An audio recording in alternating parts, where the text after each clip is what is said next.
மனிதனாக பிறந்த ஒவ்வொருவனும் அள்ளி அள்ளி பருக வேண்டிய அமிர்தமடாது.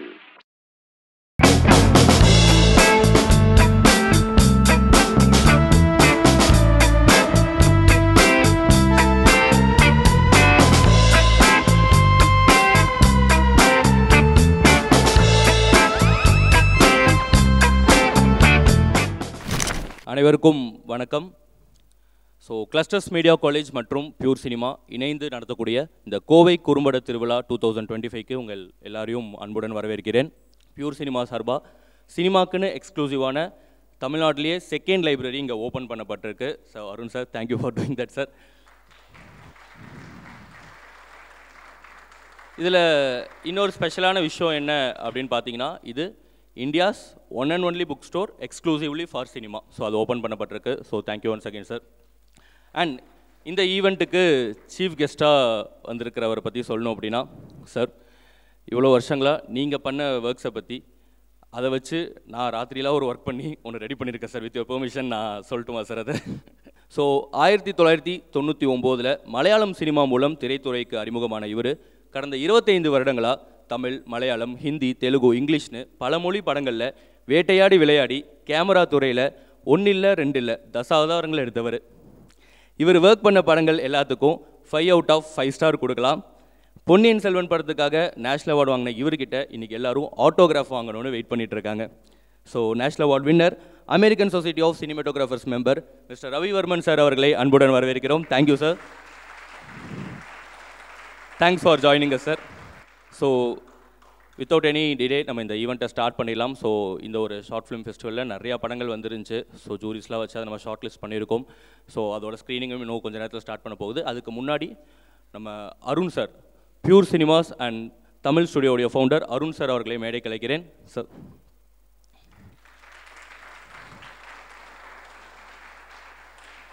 சார் ஈவெண்ட்டை பற்றி ஒரு சில வார்த்தைகள் சார். ஸோ இது கோயம்புத்தூரில் முதல்ல இந்த மாதிரி ஒரு நிகழ்ச்சி ஆரம்பிக்கிறோம். இதுக்கு பெரிய பக்கபலமாகவும் துணையாகவும் இருக்கிற அரவிந்த் கிளஸ்டர் மீடியா காலேஜ் அரவிந்துக்கு ஒரு பெரிய தேங்க்ஸ்.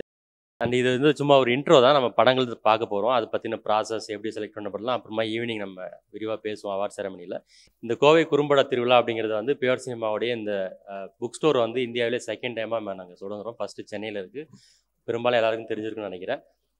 அது தொடங்குறத ஒரு பெரிய திருவிழாவாக தொடங்கலான்றதா அந்த குறும்பட திருவிழான்னு ஒன்று வச்சோம். இது வந்து எவ்ரி இயர் பண்ணுறதா பிளான். சென்னையில் நாங்கள் எப்படி பாலுமேந்திரா சார் பேரில் ஒரு அவார்ட் ஃபங்க்ஷன் வச்சோமோ அது மாதிரி அதுலேருந்து நிறைய பேர் டைரக்டர்ஸாக உருவானாங்க. அதே மாதிரி இங்கே வந்து கோயம்புத்தூரில் எல்லா வருஷமுமே வந்து இந்த மே மாதம் புயல் சினிமாவோட இந்த தொடக்க விழா முன்னிட்டு ஒரு குறும்பட திருவிழா வைக்கலான்றது பிளான் எங்களுக்கு.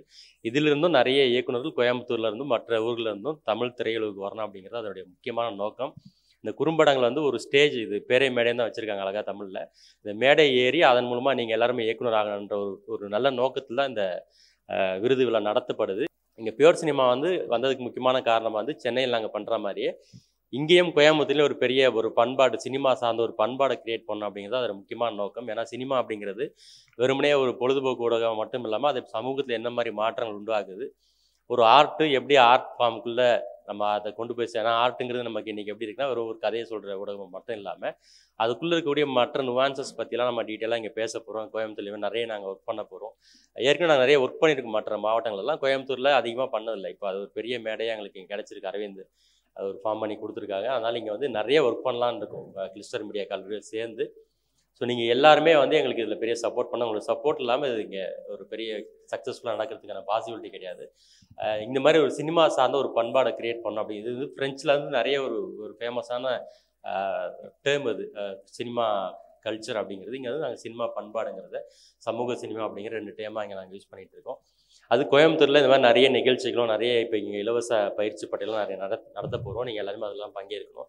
அதனுடைய ஒரு முன்னோட்டமாக தான் இன்றைக்கி இந்த கோவை குறும்பட திருவிழா நடத்த போகிறோம். இதை தொடர்ந்து இது வரைக்குமே சென்னையில் மட்டுமே இருக்கக்கூடிய எல்லா விஷயங்களுமே கோயம்புத்தூர் மாதிரி மற்ற ஊருக்கு கொண்டு போகிறது எங்களுக்கு முக்கியமான. அதில் முதல் முறை கோயம்புத்தூர் கொண்டு வர போகிறோம். கோவை உலக திரைப்பட விழான்னு சொல்லிட்டு சீக்கிரமாக அதையும் ஆரம்பிக்க போகிறோம். நீங்கள் வந்து சென்னைக்கு போய் தான் ஒரு ஃபெஸ்டிவல் அட்டன் பண்ணணும், இல்லை கோவாக்கு போகணுமோ இல்லை கேரளாவுக்கு போகணும் அவசியம் இல்லை. அந்த ஸ்டாண்டர்டில் நாங்கள் கோயம்புத்தூரில் அதை பிளான் பண்ணிகிட்டு இருக்கோம். சீக்கிரமாக அதை பற்றி அனௌன்ஸ்மெண்ட்டுமே வரும். அப்புறம் சென்னையில் நாங்கள் என்னெல்லாம் பண்ணுறோமோ அவ்வளோவுமே இங்கேயும் நடத்துறதுக்கான முழு திட்டமும் இருக்குது. அது எல்லாத்துக்குமே ஒரு பெரிய சப்போர்ட்டும் ஒரு பெரிய இடமும் இங்கே இருக்குது. அதை நீங்களுமே பயன்படுத்திக்கிங்க. ஸோ இந்த செயல்பாடுகள் எல்லாமே ஒரு நல்ல சினிமாவை நோக்கி, சினிமா வந்து ஒரு அடுத்த கட்டத்தை நகர்த்தணும் அப்படிங்கிறது தான் எங்களோட நோக்கம். அது சின்ன சின்ன ஊர்கள்லேருந்துமே வரணும். இப்போ கோயம்புத்தூர்னா வெறும் இந்த சிட்டியில் வந்து மட்டும் இல்லை, கோவையை சுற்றி உள்ள மற்ற நகரங்கள்லேருந்துமே வந்து ஒரு சினிமாவை கொண்டு வரணும் அப்படிங்கிறது எங்களுடைய முக்கியமான நோக்கம். கோயம்புத்தூர்லேருந்து எங்களுக்கு ஏற்கனவே சென்னைக்கு வந்தே புக்ஸ் வாங்க நிறைய பேர் இருக்காங்க. அப்புறம் எங்களுக்கு மெம்பர்ஷிப்னு ஒரு ஸ்கீம் இருக்குது. அதில் கோயம்புத்தூர்லேருந்தே ஒரு 10-20 பேருக்கு மேலே இருக்காங்க. இன்றைக்குமே நிறைய பேர் வந்து கோயம்புத்தூர்லேருந்து இங்கே பியூர் சினிமாக்காகவே வந்திருக்கு நிறைய பேர் இருப்பீங்க அப்படின்னு நினைக்கிறேன். ஷுவர் அப்படி தான் நினைக்கிறேன் நான். அதனால் எங்கள் மேலே பெரிய பற்றும் இருக்குது. சென்னைக்கு அப்புறம் எங்களுக்கு ஒரு பெரிய வாசகர் தளம் இருக்குது அப்படின்னா அது கோயம்புத்தூர், மதுரை 2 ஊர் தான். அதில் கோயம்புத்தூர் ரொம்ப அதிகம். ஏன்னா சென்னைக்கு அடுத்து ஒரு பெரிய ஒரு சினிமாவுக்கான ஒரு லேண்ட்ஸ்கேப் அப்படின்னா அது கோயம்புத்தூராக தான் இருக்குது. சென்னைக்கு அப்புறம் அதிகமான படங்கள், சென்னையை விட அதிகமான படங்கள் உருவாகிற இடமா கோயம்புத்தூர் வந்து மாறிட்டு இருக்குது. இது எத்தனை பேருக்கு தெரியாது. சென்னையில் உருவாகக்கூடிய படங்களோட, அதாவது வரக்கூடிய கலைஞர்களோட கோயம்புத்தூர் இப்போ அதிகமாக வந்துட்டு இருக்காங்க. ஸோ அதனால் கோயம்புத்தூர் நம்ம எல்லாம் அதுக்கு இப்போ பெருமைப்பட்டுக்க வேண்டியதுன்னு நினைக்கிறேன்ல. கிளாப் பண்ணி செலிப்ரேட் பண்ணுவாங்க.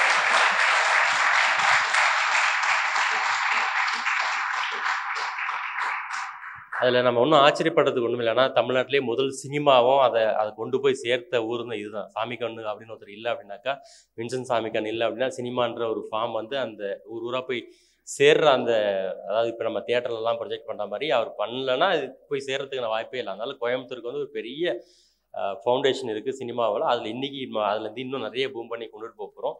இது ஒரு பெரிய தளமாகவும் ஒரு பெரிய பண்பாட்டு தளமாக நம்ம உருவாக்க வேண்டிய பொறுப்பு நம்ம எல்லாருக்குமே இருக்குது. அதை நம்ம தொடர்ந்து செய்வோம். அண்ட் இன்றைக்கி வந்து இந்த ஒரு முக்கியமான இல்லை ஒரு வரலாற்று நிகழ்ச்சி.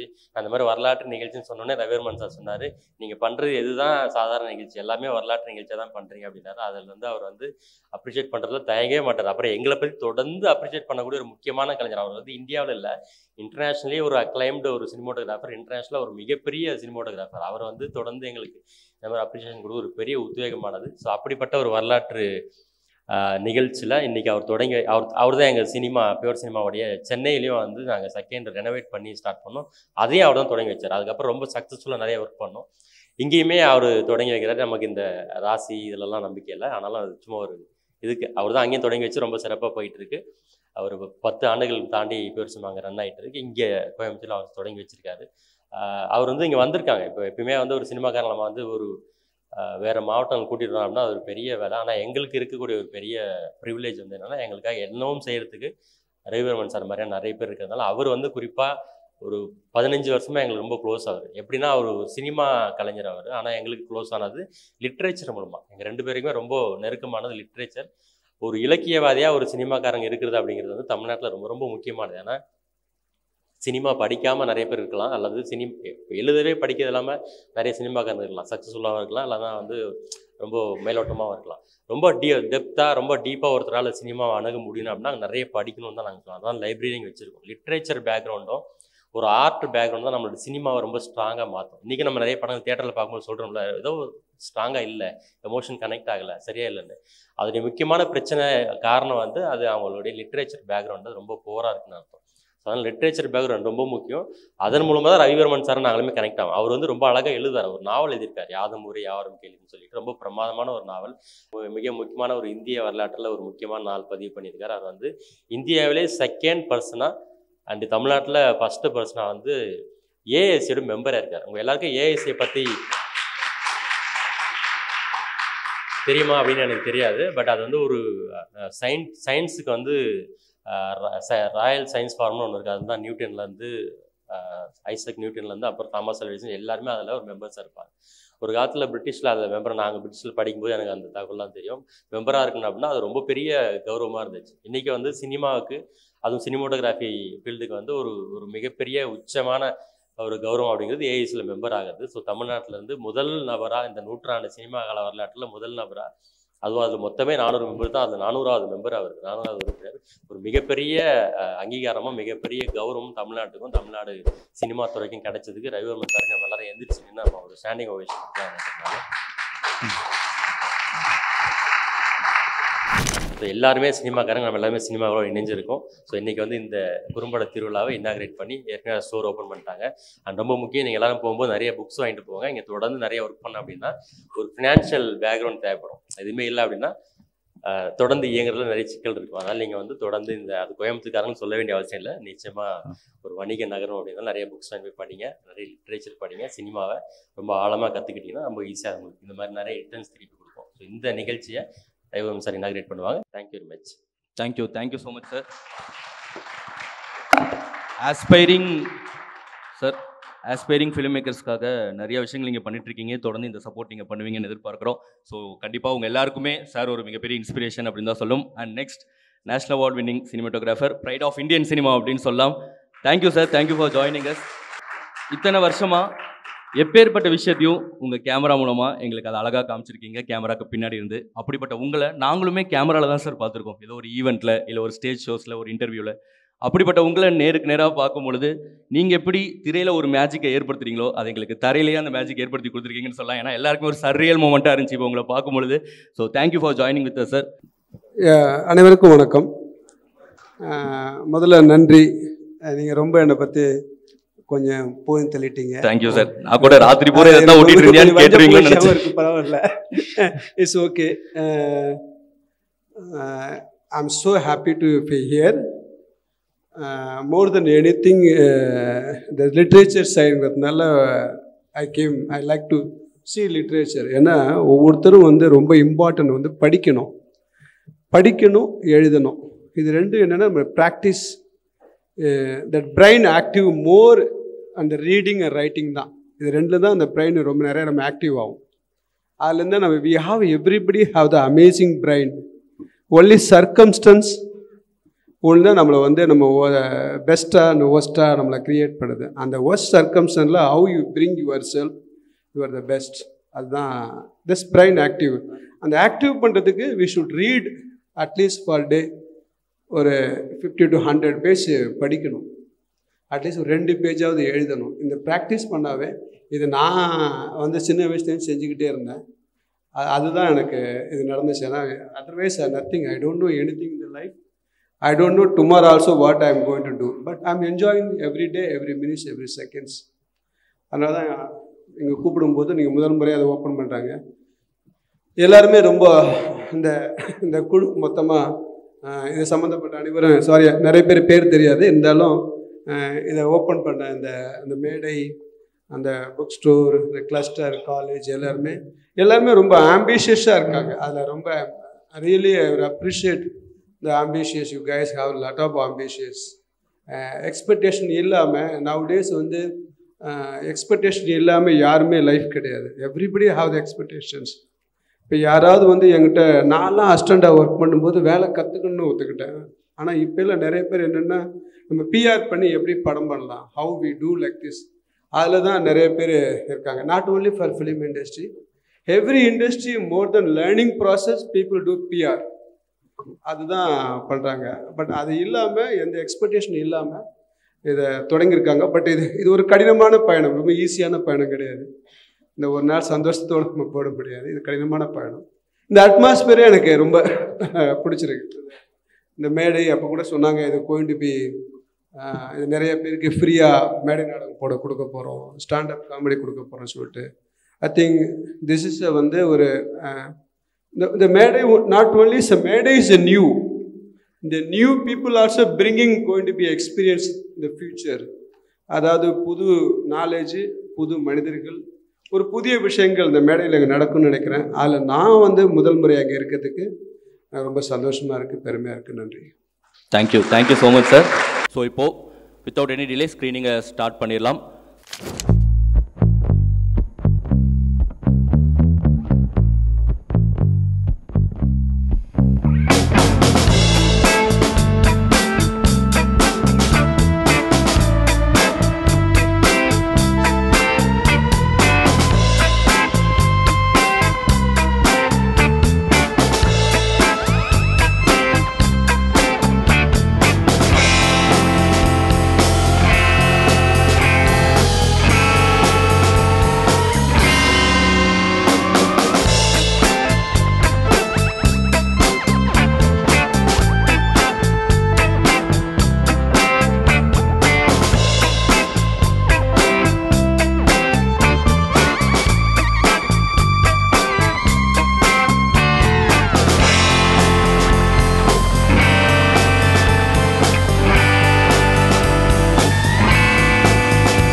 படத்தையும் பார்த்து முடிச்சாச்சு. ஸோ இப்போது அவார்ட்ஸ்க்கு முன்னாடி ஒவ்வொரு டீமும் மேலே வந்துட்டு அவங்க படத்தை பற்றின ஒரு சின்ன ப்ரீஃப் எக்ஸ்ப்ளனேஷன் கொடுத்தா நல்லாயிருக்கும்னு ஆசைப்பட்றோம். ஸோ ஃபர்ஸ்ட் பூவே செம்பூவே அந்த படத்தினுடைய team I would like to invite to stage. Sir இதோட டேரக்டர் யாருன்னா ஒருத்தர் பைக் எடுத்துகிட்டு வந்தார் இல்லைங்க பிக்கப் பண்ணுறதுக்கு, அம்மாவை பிக்கப் அவர் தான் டேரக்டர். நாங்கள் ஏடிஸ் 2 பேருமே இப்போ ஃப்யூச்சர் ஃபிலிம் ட்ரை பண்ணிகிட்டு இருக்காரு. இது ஃபஸ்ட் ஃபிலிம் அவரோடது. எந்த டேரக்டர்ட்டையும் அசிஸ்டண்ட்டாக ஒர்க் பண்ணல, டேரெக்டாக வந்து அட்டன் பண்ணது. ஓகேவாங்க சார். Okay thank you sir. அடுத்ததாக இளவரசன் படத்தை இயக்கிய director Yaan Sasi and team. Good evening. Okay, என்னடா ஒரு ஃப்யூச்சர் ஃபிலிம் கமிட் ஆகி ட்ராப் ஆகி ஒரு டிப்ரெஷனில் பண்ண படம் இது. ஆக்சுவலாக ஸ்கிரிப்டே இல்லை. ஒரு 2 நாளைக்கு முன்னாடி ஒரு ஐடியாவாக பிளான் பண்ணிட்டு ஒரு 2 நாளில் பண்ண ஷார்ட் ஃபிலிமு. ஸோ இது எந்த அளவுக்கு பெர்ஃபெக்டாக இருந்துச்சுன்னு தெரில. இப்போ தான் ஃபஸ்ட் டைம் ஒரு ஷோ போட்டு பார்க்குறேன். உங்களுக்கு எப்படி இருந்தது? யாராவது தேங்க்யூ. அந்தளவுக்கு பண்ணது தான், அதனால் எனக்கு இதுவே போதும். ரொம்ப தேங்க்ஸ். அண்ட் அடுத்ததாக எஸ்ஜி திவாகர் அவர் இயக்கிய போஸ்டரின் கதை அந்த டீமை நான் மேடை கலைக்கிறேன். போஸ்டரின் கதை டீம். எல்லாருக்கும் வணக்கம். என்னோட பேர் வந்து திவாகர். இதுதான் என்னோட first short film. So first time பண்ணுறதுனால ஒரு மாதிரி ஏதாவது சின்ன ஐடியாவாக பண்ணலான்னு சொல்லி யோசித்து இந்த மாதிரி ஒரு ஐடியா ஒன்று பிடிச்சேன். பொதுவாக வயசானவங்களுக்குன்னு ஒரு நல்ல ஃபோட்டோவே இருக்காது. நிறையா கண்ணீர் அஞ்சலி போஸ்டர்லாம் பார்த்தா அவங்களுக்கு வந்து ரொம்ப பழைய ஸ்க்ரீன்ஷாட்டு இல்லைனா ஏதாவது ஒரு பழைய ஃபோட்டோ எடுத்து போட்டிருப்பாங்க. ஸோ ஒரு வயசான தாத்தா வந்து ஒரு கண்ணீர் அஞ்சலி போஸ்டர் நல்லா சிரிச்சிருக்க மாதிரி ஆசைப்பட்டா எப்படி இருக்கும் அப்படின்னு ஒரு ஐடியா, அதை வச்சு பண்ணதும். ஹோப் உங்கள் எல்லாருக்கும் பிடிச்சிருக்கும் நம்புறேன். தேங்க்யூ. கெவின் ஜெரோம் இயக்கத்தில் தி வால் படத்தை நம்ம பார்த்தோம். So Kevin Jerome team. எல்லாருக்கும் வணக்கம். என் பேர் கெவின், இந்த படத்தோட டைரக்டர். இது வந்துட்டு மேட்டுப்பாளையத்தில் நடந்த உண்மை சம்பவத்தை தழுவி எடுக்கப்பட்ட ஒரு படம். ஸோ அதை பேஸ் பண்ணி தான் எடுத்தோம். அதோட பாலிட்டிக்ஸ் ஒரு பக்கம் இருக்க, அந்த விஷயத்தோட ஒரு பர்சனல் ஸ்டோரியாக இதை காமிக்கணுங்கிறது தான் எங்களோட எய்ம். ஸோ ரொம்ப தேங்க்ஸ் இப்படி ஒரு ஈவெண்ட் நடத்துனதுக்கு. பியூர் சினிமாவோட பயங்கரமான ஃபாலோவர் தான் நான். ரொம்ப தேங்க்ஸ். Thank you brother.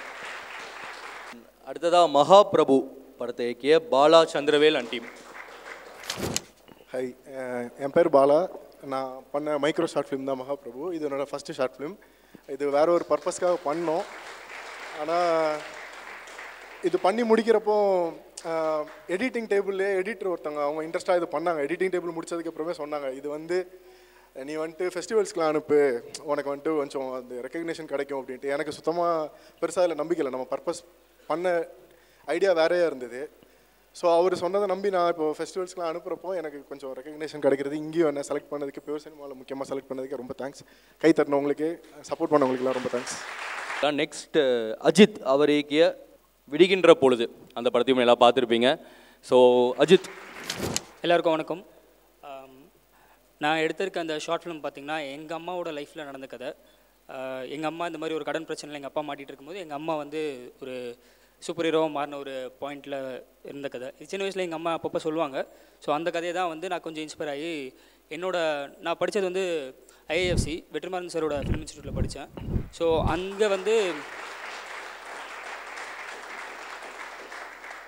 அங்கே வந்து ஃபைனல் ப்ராஜெக்டாக நான் பண்ண வேண்டிய ஷார்ட் ஃபிலிம் இது. ரொம்ப மாதங்களாக எழுதின ஷார்ட் ஃபிலிம். ஸோ அதனால் ரொம்ப பர்சனலான ஷார்ட் ஃபிலிம். அதில் இன்னொருத்தவங்க வந்து அதுக்கு அந்த கேரக்டருக்கு உயிர் கொடுத்தது வந்து ரொம்ப பெரிய விஷயம். இவங்களோட சப்போர்ட் இல்லைன்னா கண்டிப்பாக நல்லா முடிஞ்சிருக்காது இது. ஸோ நீங்கள் பார்த்துருப்பீங்க, எல்லா ஓடி வந்ததாக இருக்கட்டும், ரொம்ப கஷ்டப்பட்டு நடித்தாங்க, சொல்லணும்னு அவசியம் இல்லை இது. பட் நன்றி எல்லாருக்கும்.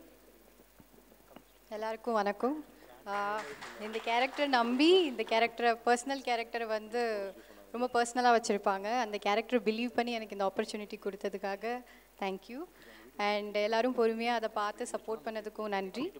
அண்ட் பியூர் சினிமாஸ்க்கும் ரொம்ப நன்றி இப்படி ஒரு இனிஷியேட்டிவ் எடுக்கிறதுக்கு. Thank you so much. அடுத்ததாக ஃப்ராக்ஸ் படத்தை இயக்கிய மணிகண்டன் சுந்தரபாண்டியன் அண்ட் டீம். வந்த எல்லாத்துக்கும் ரொம்ப நன்றி. Actually Manikandan is not able to come today. அவர் தான் டைரக்டர். என் பேர் தர்ஷன். நான் தான் இந்த படத்தோட சினிமாட்டோகிராஃபர். ஸோ நீங்கள் படத்தில் பார்த்த மாதிரியே தான் ஷூட்டிங்குமே நடந்தது. தண்ணி இருக்காது, எதுவுமே இருக்காது. ஆக்சுவலி அந்த இடமும் அப்படி தான் இருக்கும். ஸோ ஒரு ரொம்ப லைவ்லியான ஒரு எக்ஸ்பீரியன்ஸ் தான் எங்களுக்கு எல்லாத்துக்குமே கொடுத்தது. உங்களுக்கும் அதே கொடுத்துருக்குன்னு நம்புகிறேன். ஸோ பியூர் சினிமாஸ்க்கும் கிளஸ்டர்ஸ் மீடியா காலேஜ்க்கும் நன்றி. தேங்க்யூ. Thank you brother. அடுத்ததாக I would like to invite Arivarasan. Mannasai படத்தை இயக்கிய அரிவரசன் அண்ட் டீம். என்ன டெபியூட் ஷார்ட் ஃபிலிம் எல்லாம் பொறுமையாக இருந்து பார்த்துருக்கு. ரொம்ப தேங்க்யூ. பியூர் சினிமாவுக்கு ரொம்ப தேங்க்ஸ். படத்தை செலக்ட் பண்ணி இது பண்ணுங்க. சென்னையிலேருந்து உங்கள் ரெஸ்பான்ஸ் பார்க்குறதுக்காக தான் வந்திருக்கோம் அவ்வளோ தூரம். ரொம்ப தேங்க்ஸ் படத்தை பார்த்துருக்கு பொறுமையாக. Thank you team. ஃபைனலாக ஓ பட்டர்ஃப்ளை படத்தை இயக்கிய பிரதாப் பாஸ்கரதாஸ். இந்த படத்தை எடுத்ததுக்கான ரீசன் என்னென்னா, நாங்கள் ஒரு ஜூன் மே டைமில் எடுத்தோம். அந்த டைமில் வந்து வானவெளின்ற அந்த வார்த்தை புழக்கம் வந்து சோஷியல் மீடியாவில் அதிகமாக கலாய்க்கப்பட்டுச்சு. என் குரூக்குள்ளேயே இந்த வார்த்தை அதிகமாக கலாய்க்கப்பட்டுச்சு. குறைஞ்சபட்சம் என் குரூவை மாற்றுறதுக்காக எடுத்த படம் தான் இந்த படம். உங்களுக்கு பிடிச்சிச்சின்னா குறைஞ்சபட்சம் இந்த வார்த்தையை யூஸ் பண்ணாமல் இருக்கும். Thank you so much. அரௌண்ட் நிறையா படங்கள் வந்தது. அதில் வந்து 10 ஃபிலிம்ஸ் நம்ம ஷார்ட் லிஸ்ட் பண்ணி அதையும் எல்லாமே பார்த்தீங்க. ஸோ அவார்ட் ஃபங்க்ஷன் இன்னும் கொஞ்சம் நேரத்தில் ஸ்டார்ட் ஆக போகுது. ஸோ இந்த ஒரு நேரத்தில் அவார்ட் கொடுக்கறதுக்காக I would like to invite our principal mister Alex sir on stage please. And actor Jagveer அவர்களையும் ஸ்டேஜுக்கு அழைக்கிறேன். அண்ட் இந்த ஈவெண்ட்டை நம்ம கூட இணைந்து நடத்திட்டு இருக்கக்கூடிய pure cinema empty mister Arun அவர்களையும் மேடைக்கு அழைக்கிறேன். And finally Pride of Indian Cinema, National Award winning cinematographer, American Society of Cinematographers member, Mr. Ravi Varman sir அவர்களை மேடைக்கு அழைக்கிறேன்.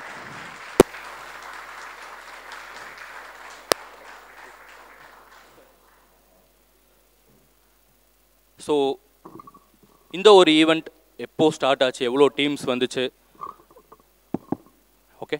ஸோ இந்த படங்கள்லாம் யார் செலக்ட் பண்ணாங்க, இந்த ஜூரி மெம்பர்ஸ் பற்றி, ஸோ இது எல்லாத்தையும் பற்றி பேசுகிறதுக்காக தேர்வு குழுவிலிருந்து நம்ம கூட இந்த விஷயத்தை ஷேர் பண்ணுறதுக்காக assistant professor and director Thirumalai sir அவர்களை மேடைக்கு அழைக்கிறேன். அனைவருக்கும் வணக்கம். நான் வரும்போது இந்த ஃபைலோடு வந்தேன். இந்த ஃபைல் கிட்டத்தட்ட ஒரு 20 நாளாக என் கையிலேயே இருக்குது, எங்கேயும் வைக்க முடியல. ஏன்னா நாம் என்றைக்கு இது மாதிரி ஒரு ஷார்ட் ஃபிலிம் ஃபெஸ்டிவல் அப்படின்னு சொல்லிட்டு பிளான் பண்ணமோ, அது வந்து பார்த்திங்கன்னா கரெக்டாக மார்ச் 30 அன்றைக்கி வந்து என்னென்னா எங்கள் எம்டி அரவிந்தன் சார் வந்து ஒரு மெசேஜ் போட்டிருந்தார். சார் இது மாதிரி ஒரு ஷார்ட் ஃபிலிம் ஃபெஸ்டிவல் வந்து பியூர் சினிமாவோட நாம் டைப் பண்ணி பண்ண போகிறோம், அதுக்கு கரெக்டாக பிளான் பண்ணுங்கள், இன்சார்ஜ் எடுத்துக்கங்க அப்படின்னாரு. சரின்னு சொல்லிவிட்டு அதில் டைம் பார்த்துருந்தோம்னா என்ன டேட்டில் பண்ணுறோம்னா April 14 அப்படின்ற மாதிரி ஒரு 2 வீக்ஸில் பண்ணணும் அப்படின்னோன்னா சரி ஓகே சார் உடனே பண்ணிடுவோம் அப்படின்னு சொல்லிட்டு இமீடியட்டாக நான் பியூர் சினிமா அருணை காண்டாக்ட் பண்ணேன். அவர் தான் பின்னாடி இருந்து நம்மளுக்கு ஃபுல்லாக கைட் பண்ணிக்கிட்டே இருந்தார். ஸோ April 1 போஸ்டர் ரெடி ஆயிடுச்சு. உடனே இருக்கிற காலேஜஸ்க்கெல்லாம் வந்து நம்ம கொடுத்தாச்சு. 2 நம்மளுக்கு வந்து என்ன மூவிஸ் ரெஜிஸ்ட்ரேஷன் வர ஆரம்பிச்சிது. கிட்டத்தட்ட 176 ஃபிலிம்ஸு, அதாவது நம்ம ரெஜிஸ்ட்ரேஷனை வந்து க்ளோஸ் பண்ணும்போது ஃபர்ஸ்ட் என்ன பண்ணியிருந்தோம்னா April 9 ரெஜிஸ்ட்ரேஷனை க்ளோஸ் பண்ணிடலாம் அப்படின்னு சொல்லிட்டு April 9 தான் நம்ம டைமே கொடுத்துருந்தோம். அப்போ வந்து என்ன கிட்டத்தட்ட ஒரு 60 படங்கள் வந்துருந்துச்சு. அந்த April 9 அன்னைக்கு கிட்டத்தட்ட எனக்கு ஒரு 37 கால் வந்துச்சு. சார் இது மாதிரி கொஞ்சம் டைம் வந்து எக்ஸ்டெண்ட் பண்ணிங்கன்னா, அது ரெஜிஸ்ட்ரேஷன் டேட்டை எக்ஸ்டெண்ட் பண்ணிங்கன்னா எங்களுக்கு எல்லாத்துக்குமே ரொம்ப யூஸ்ஃபுல்லாக இருக்கும், நாங்களும் பார்ட்டிசிபேட் பண்ணுவோம்ல, நாங்கள் ஏன்னா இது வந்து ரொம்ப ஷார்ட் பீரியடில் பண்ணுறீங்க அப்படின்ற மாதிரி சொன்னதுனால நான் இமீடியட்டாக நான் பியூர் சினிமா அருண் சாரை காண்டாக்ட் பண்ணேன். சார் இது மாதிரி சொல்கிறாங்க என்ன பண்ணலாம் அப்படிங்கும்போது அப்போ அவரும் இருந்துக்கிட்டு சரி ஓகே சார் நம்ம டைம் எக்ஸ்டெண்ட் பண்ணி கொடுப்போம் அப்படின்னு சொல்லிட்டு ரெஜிஸ்ட்ரேஷன் டேட் வந்து April 16 அதோட க்ளோஸ் பண்ணிக்கலாம், அதுக்கப்புறம் வந்து ஈவெண்ட் டேட் வந்து நம்ம மறுபடியும் அனௌன்ஸ் பண்ணிக்கலாம்னு சொல்லிட்டு மறுபடியும் ஒரு போஸ்டர் வந்து நாங்கள் அவரோட இன்ஸ்டாவில் வந்து போஸ்ட் பண்ணோம். அதுக்கப்புறம் தான் வந்து நிறையா படங்கள் கிட்டத்தட்ட ஒரு 176 ஃபிலிம்ஸ் வருது. இது மாதிரி கோயம்புத்தூரில் ஒரு ஷார்ட் ஃபிலிம் ஃபெஸ்டிவல் வந்துன்னா எனக்கு தெரிஞ்ச ஒரு ரொம்ப பெரிய விஷயம். ஏன்னா நம்மளுக்கு வந்து நிறையா காலேஜஸில் வந்து நம்ம அடிக்கடி பார்க்குறோம், அங்கே வந்து ஃபெஸ்டிவல் நடத்துகிறாங்க கேள்விப்படுறோம், அங்கே வந்து எவ்வளோ ஃபிலிம்ஸ் வந்துச்சு அப்படிங்கும்போது 60 more than 70 அது மாதிரி இருக்கும். இந்த 176 ஃபிலிம்ஸ் முடித்த உடனேயே நாங்கள் இமீடியட்டாக படங்கள் வரும்போது April 2 வந்தோம்னா நாங்கள் செலெக்ஷன் வந்து ஸ்டார்ட் பண்ணிட்டோம். ஸோ செலெக்ஷன் வந்து யாரெல்லாம் ஸ்டார்ட் பண்ணோம் அப்படின்னோம்னா நாங்கள் இந்த கிளஸ்டர்ஸ் மீடியாவில் இருக்கிற ஸ்டாஃபுக்கு தான். நாங்கள் ஈவன் எல்லாருமே நான் முதல் கொண்டு எல்லாமே ஃபிலிம் டைரக்டர்ஸ் தான். ஸோ நீங்கள் செலக்ட் பண்ணுறதுக்கு உங்களுக்கு என்ன குவாலிஃபிகேஷன் இருக்குது அப்படிங்கிற மாதிரி ஒவ்வொருத்தருக்கும் தோணும். பட் இருந்தாலும் நாங்களும் சொல்லிடுறோம், கிட்டத்தட்ட ஒரு 20-25 வருஷமாக நாங்கள் சினிமாவில் ட்ராவல் பண்ணிகிட்ருக்கோம். நானும் சரி, கூட இருக்கிற என்னோட நண்பர் ரமேஷ், அவரும் வந்தேன்னா சினிமாவில் தான் இருக்கார். ஸோ பேசிக்கலி நாங்கள்லாம் வந்து எம்ஜிஆர் ஃபிலிம் இன்ஸ்டியூட் அலுமினிஸ். செல்லமே, ஆனந்த தாண்டவம், பானா காத்தாடி, விஜயந்தோடையெல்லாம் ஒர்க் பண்ணியிருக்கோம். ஸோ படங்கள் பண்ணுறதுக்காக தான் நாங்கள் வந்து ஒரு கிளஸ்டர்ஸோடு வந்து ஒரு கணக்கிலே இருந்துக்கிட்டே இருக்கோம். அப்படி இருக்கும்போது நானும் ரமேஷ், அதுக்கப்புறம் வந்தேன்னா நம்ம ராகுலன் சார் அப்படின்னு சொல்லிட்டு அவரும் வந்து பார்த்தோம்னா நிறைய டாக்குமெண்ட்ரி ஷார்ட் ஃபிலிம்ஸ் எல்லாம் பண்ணியிருக்காரு. சக்தி வடிவேல் இங்கே ஒரு ஸ்டாஃப் இருக்கார். அவர் வந்து பார்த்தீங்கன்னா விஎஃப்எக்ஸில் கிட்டத்தட்ட ஒரு 50 படங்களுக்கு மேலே ஒர்க் பண்ணியிருக்காரு. கேஜிஎஃப், பாகுபலி அப்படின்லாம் வந்து அவரெல்லாம் ஒர்க் பண்ணியிருக்காரு. அதுக்கப்புறம் சேது அப்படின்னு சொல்லிட்டு அவர் வந்து இங்கே ஒரு ஆர்ட் டைரக்டர். அது மாதிரி இங்கே எல்லாருமே industry experience plus academics experience அப்படி வந்து தான் வந்து இங்கே நம்ம டீச் பண்ணிகிட்ருக்கோம். அப்படி இருக்கும்போது ஃபஸ்ட்டு செலெக்ஷனை வந்து நாங்கள் தான் பண்ணோம். அதாவது நான் இந்த ஸ்டாஃபெல்லாம் உட்காந்துக்கிட்டு கிட்டத்தட்ட ஃபஸ்ட்டு செலெக்ஷனில் ஷார்ட் லிஸ்ட் பண்ணும்போது 72 ஃபிலிம்ஸ் நாங்கள் வந்து ஷார்ட் லிஸ்ட் பண்ணிட்டோம். ஒரு சில படங்கள் வந்தோன்னா நாங்கள் இந்த ஷார்ட் லிஸ்ட் பண்ணணும் அப்படிங்கும்போது ஏதோ பார்க்குறோம், சரி ஓகே அடுத்த படம் அப்படின்ற மாதிரி போகலை. ஏன்னா இங்கே வந்து என்னென்னா கிட்டத்தட்ட கோயம்புத்தூர்லேயே ஃபிலிம் டெக்னாலஜி அப்படிங்கிற கோர்ஸ் நம்மகிட்ட மட்டும்தான் இருக்குது. அதில் வந்து நிறைய ஸ்டூடெண்ட்ஸ் இருக்காங்க. டைரக்ஷன், சினிமாட்டோகிராஃபி, எடிட்டிங் அப்படின்னு சொல்லி நிறைய பேர் படிச்சுட்டு இருக்காங்க. கிட்டத்தட்ட இந்த ஒரு 1 மந்த் வந்து பார்த்தோம்னா இந்த ஸ்டூடெண்ட்ஸுக்கு இது ஒரு பெரிய ஒரு எக்ஸ்பீரியன்ஸ். ஏன்னா கிட்டத்தட்ட ஒரு 176 படங்கள் வந்து இங்கே ஒரு ஷார்ட் ஃபிலிம் ஃபெஸ்டிவல் பார்க்குறாங்க இல்லையா. அதுக்கப்புறம் அந்த 21 ஃபிலிம்ஸ்லேருந்து எல்லா ஜூரியும் வந்து 10 ஃபிலிம்ஸை மட்டும் செலக்ட் பண்ணிவிட்டு அந்த 10 ஃபிலிம்ஸ் இங்கே ஸ்க்ரீன் பண்ணியிருக்காங்க. இதை பார்த்துக்கிட்டு இந்த 10 ஃபிலிம்ஸ்லேருந்து அவார்ட்ஸ் வந்து நம்ம கொடுத்துடலாம் அப்படின்னு சொல்லிட்டு இந்த ஷார்ட் லிஸ்ட் அப்படிங்கிறது வந்து சாதாரண வேலை கிடையாது. அது வந்து ஒரு கடினமான வேலையாக தான் இருந்தது எங்களுக்கும் சரி, எங்கள் டீமுக்கும் சரி. ரொம்ப நன்றி சார். நீங்கள் வந்து இது மாதிரியான ஒரு பெரிய ஒரு ஈவெண்ட்டில் வந்து நீங்கள் ஒரு சீஃப் கெஸ்ட்டாக வந்து இப்படி ஒரு விழாவை சிறப்பிக்கிறதுங்கிறது எங்களுக்கு ரொம்ப சந்தோஷமாக இருக்குது. ஸோ ரொம்ப நன்றி சார். அதே மாதிரி 2K ஹீரோ அவருக்கும் ரொம்ப நன்றி. So thanks a lot. Thank you very much.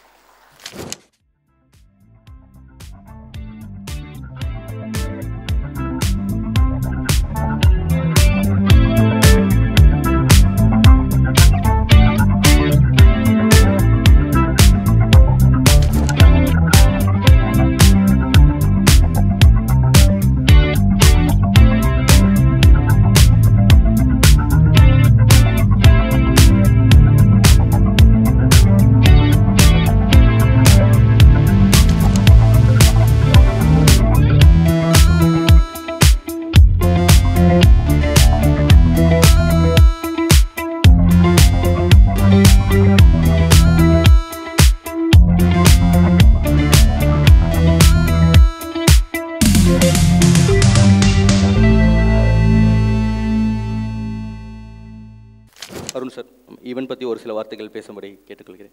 இந்த ஜூரி செலெக்ஷன் பற்றி சார் ரொம்ப கிளியராக சொல்லிட்டாரு. அவர் ஒரு இடத்துல சொல்லி கிளாப் பண்ணோன்னு பார்த்து நீங்கள் யாரும் கிளாப் பண்ணல. 20 டேஸுக்காக எஃபர்ட் எடுத்துருக்கோன்னாரு. 20 டேஸ் அப்படிங்கிறது ஒரு மாதம் கிட்டத்தட்ட.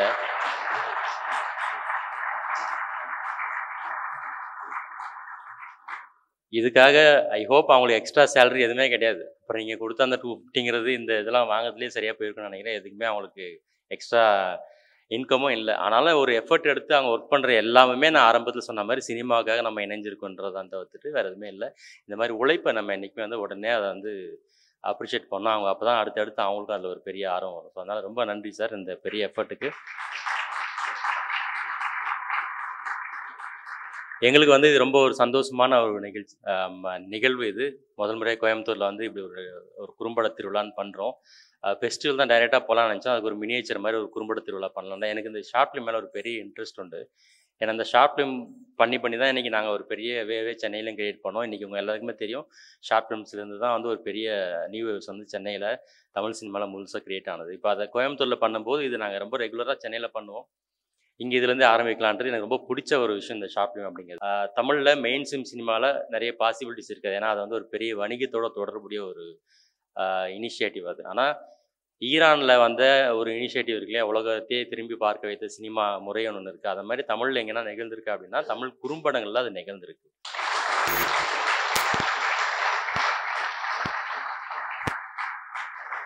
இருக்கிற எல்லாரையும் விட எனக்கு குறும்பட தொழிலில் ஒரு 20 வருஷம் அனுபவம் இருக்குது. நான் அப்படின்னா 20 வருஷமாக நான் அந்த குறும்படம் தொடர்ந்து பார்த்துட்டே இருக்கேன். ஈரான் சினிமாவுக்கு ஈக்குவலாக தமிழ் குறும்படத்தில் ஒரு பெரிய மாற்றம் நடந்துட்டே இருந்திருக்கு.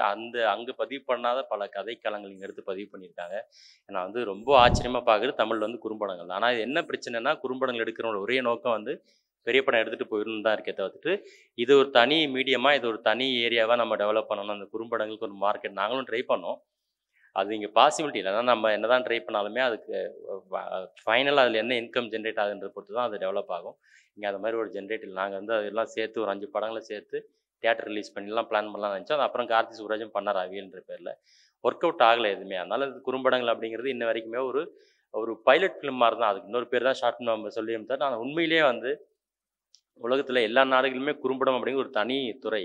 அதனால தான் ஆஸ்காரில் அதுக்கு ஒரு அவார்டு கொடுக்குறாங்க. அப்புறம் டாக்குமெண்ட்ரிக்கு ஒரு செஷன் வச்சுருக்காங்க. நீங்களுமே இங்கே நிறைய படங்கள் வந்து ஆஸ்காருக்கு அனுப்புறது இது மாதிரி நிறைய விஷயம் பண்ணிட்டு இருக்காங்க. அது ஏன் வச்சிருக்காங்கன்னா அது ஒரு தனித்துறை. நம்மளை மாதிரி அதை எடுத்துகிட்டு சினிமாவுக்கு போயிடணுன்ற எண்ணத்தோடு யாரும் வரதில்லை. நீங்கள் அதுலேயே நிறைய ஒர்க் பண்ணலாம். அண்ட் ஒழுங்காக நீங்கள் ஒர்க் பண்ணீங்க அப்படின்னா அந்த குறும்படங்கள் மூலமாகவே நிறைய சம்பாதிக்க முடியும். என்ன ஒரு பெரிய பேஷனும் ஒரு பெரிய எஃபர்ட்டும் நிறைய உழைப்பும் தேவைப்படுது. நாங்கள் வந்து இப்போ சென்னையில் ஒரு நிகழ்ச்சி பண்ணோம். அந்த குறும்படம் இப்போ பொதுவாக சினிமா வச்சுட்டு நம்ம உலகத்தில் இருக்கக்கூடிய ஃபெஸ்டிவலெல்லாம் எப்படி பிச் பண்ணுறது, எப்படி ப்ரெசென்ட் பண்ணுறது அப்படின்றத பற்றி ஒரு ஈவெண்ட் பண்ணோம். அது இப்போ யூடியூப்பில் வரும், நீங்கள் முடிஞ்சால் பாருங்கள். அதில் என்ன நடக்குது அப்படின்னா நீங்கள் உலகத்தில் வந்து பல நாடுகளில் குறிப்பாக மேற்கத்திய நாடுகளில் வந்து இந்த படங்களுக்கு நீங்கள் சின்ன படம் பெரிய படம் ஒரு டியூரேஷன் வச்சுருக்கான். அதுக்குள்ளே நீங்கள் எடுத்து அமிச்சிங்கனாக்கா நிறைய ஆச்சரியமான விஷயங்கள் அவங்க நிறைய ஃபண்டு கொடுக்குறாங்க. அதாவது நீங்கள் ஒரு கதையை யோசிச்சிட்டிங்க, ஒரு ஐடியாவாக இருக்குன்னா அந்த ஐடியாவுக்கு ஒரு ஃபண்டு, அந்த ஐடியாவை ஸ்க்ரீன் பிளேவை எழுதணும்னா அதுக்கு ஒரு ஃபண்டு. இது ஷார்ட் ஃபிலிம் பிக்சர் ஃபிலிம் ரெண்டுத்துக்குமே இருக்குது, டாக்குமெண்ட்ரிக்குமே இருக்குது. அதுக்கு ஒரு பிளாட்டுக்கு ஒரு ஃபண்டு, அப்புறம் அதை ஸ்க்ரீன் பிளே எழுதுனா அதுக்கு ப்ரொடக்ஷனுக்கு ஒரு ஃபண்டு, போஸ்ட் ப்ரொடக்ஷன் ஒரு ஃபண்டு. இதெல்லாம் எடுத்து முடிச்சுட்டு நீங்கள் டிஸ்ட்ரிபியூட் பண்ணால் அதுக்கு ஒரு ஃபண்டு கொடுக்குறாங்க. இதெல்லாம் வந்து பல பேருக்கு தெரியாத விஷயம். இந்த மாதிரி நம்ம எடுத்தால் என்ன பண்ணணும்னு சொல்லிட்டு அது என்ன நடக்குதுன்னா அவ்வளோ ஃபண்டு கொடுக்குறாங்க. நம்மளுக்கு தான் இங்கே எதுவுமே தெரியல. இப்போ நான் சமீபமாக வந்து அந்த மீட்டிங்லேயே அவர் சொன்னது என்னென்னா, ரமேஷ் சொன்னது, தமிழ்நாட்டிலேருந்து நீங்கள் உங்களோட படங்கள் ஏதாவது ஒரு உலகத்தில் இருக்கக்கூடிய முக்கியமான திரைப்பட விழாவுக்கு தெரிவாயிடுச்சுன்னா அதை செலக்ட் பண்ணிட்டாலே போதுமானது. இந்திய அரசாங்கம் வந்து உங்கள் படத்துக்கு உங்களுக்கு ஒரு 10 லட்ச ரூபா கொடுக்குறாங்க. நீங்கள் அங்கே போயிட்டு உங்கள் படத்தை ப்ரொமோட் பண்ணி நீங்கள் ஜாலியாக இருந்துட்டு அந்த அவார்டை வாங்கிட்டு வாங்க. அவார்டு வாங்கலனாலும் பரவாயில்ல, இந்த 10 லட்சத்தை செலவு பண்ணிட்டு வாங்கன்னு சொல்லிட்டு இந்திய அரசாங்கம் ஒரு 10 லட்சத்தை கொடுக்குறாங்க. இது யாருக்குமே தெரியாத ஒரு தகவல் இருந்தால் நீங்கள் இதை ஆன்லைனில் போய் அப்ளை பண்ணிங்கன்னா கிடைக்குது. ஆனால் நம்ம ஊரில் யாருக்குமே தெரியாது. ஈவன் இங்கேருந்து இப்போது கூழாங்கல்லாம் அமிச்சாங்க இல்லையா, அந்த ரோட்டரியில் போய் அவார்டு வாங்கினா அவங்களுமே அந்த அவார்டு வாங்கலை, அந்த காசை வாங்கலை. ஃபைனலாக இப்போ வெற்றிமாறன் சாருக்கு இவர் சொல்லி அவர் அந்த குட்கேல் படத்துக்காக அவன் வந்து அதை ப்ரொசீட் பண்ணிகிட்டு இருக்காங்க.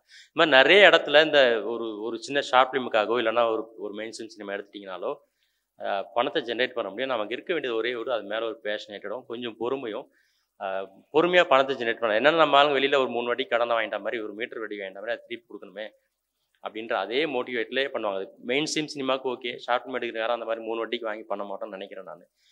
இல்லை அது மாதிரியே பண்ண மாட்டாங்க. கொஞ்சம் பொறுமையாக அதை நீங்கள் பிச் பண்ணிங்க அப்படின்னா நிச்சயமாக அது பெரிய தளங்களுக்கு போய் சேரும்.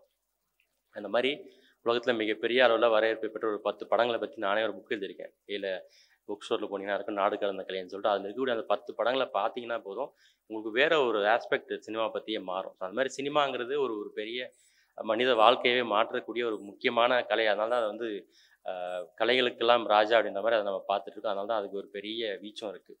அதனால் நீங்கள் வந்து சினிமாவை ரொம்ப கேர்ஃபுல்லாக ஹேண்டில் பண்ணணும். அதே நேரத்தில் ரொம்ப அவசரப்படாமல் நிதானமாக இந்த மாதிரி குறும்படங்கள் எடுத்து படிப்படியாக உங்களை நீங்கள் வந்து எக்ஸ்ப்ளோர் பண்ணிங்க அப்படின்னாக்கா நீங்கள் நிச்சயமாக ஒரு இடத்துக்கு போய் சேர முடியும். இன்றைக்கி நிறைய பேருக்கு இருக்கக்கூடிய ஒரு பெரிய பிரச்சனை என்ன அப்படின்னாக்கா, யாரோ ஒருத்தர் போய் நம்ம அசிஸ்டண்ட்டாக ஜாயின் பண்ணணும், யாரோ ஒருத்தர் அப்படின்னு அவங்க பின்னாடியே சுற்றிக்கிட்டு இருக்காங்க. நான் எப்பவுமே என்னுடைய மாணவர்களுக்கு சொல்கிறது, எங்ககிட்ட பயிற்சி வர எல்லாத்தையும் நான் சொல்கிறது என்னென்னா, நீங்கள் ஒருத்தர் பின்னாடி போகிற வரைக்கும் உங்களை அவங்க திரும்பி பார்க்கவே மாட்டாங்க. உங்கள் பின்னாடி ஒரு 4 பேரை வர வச்சிங்கன்னா தான் எல்லோரும் உங்களை திரும்பி பார்ப்பாங்க.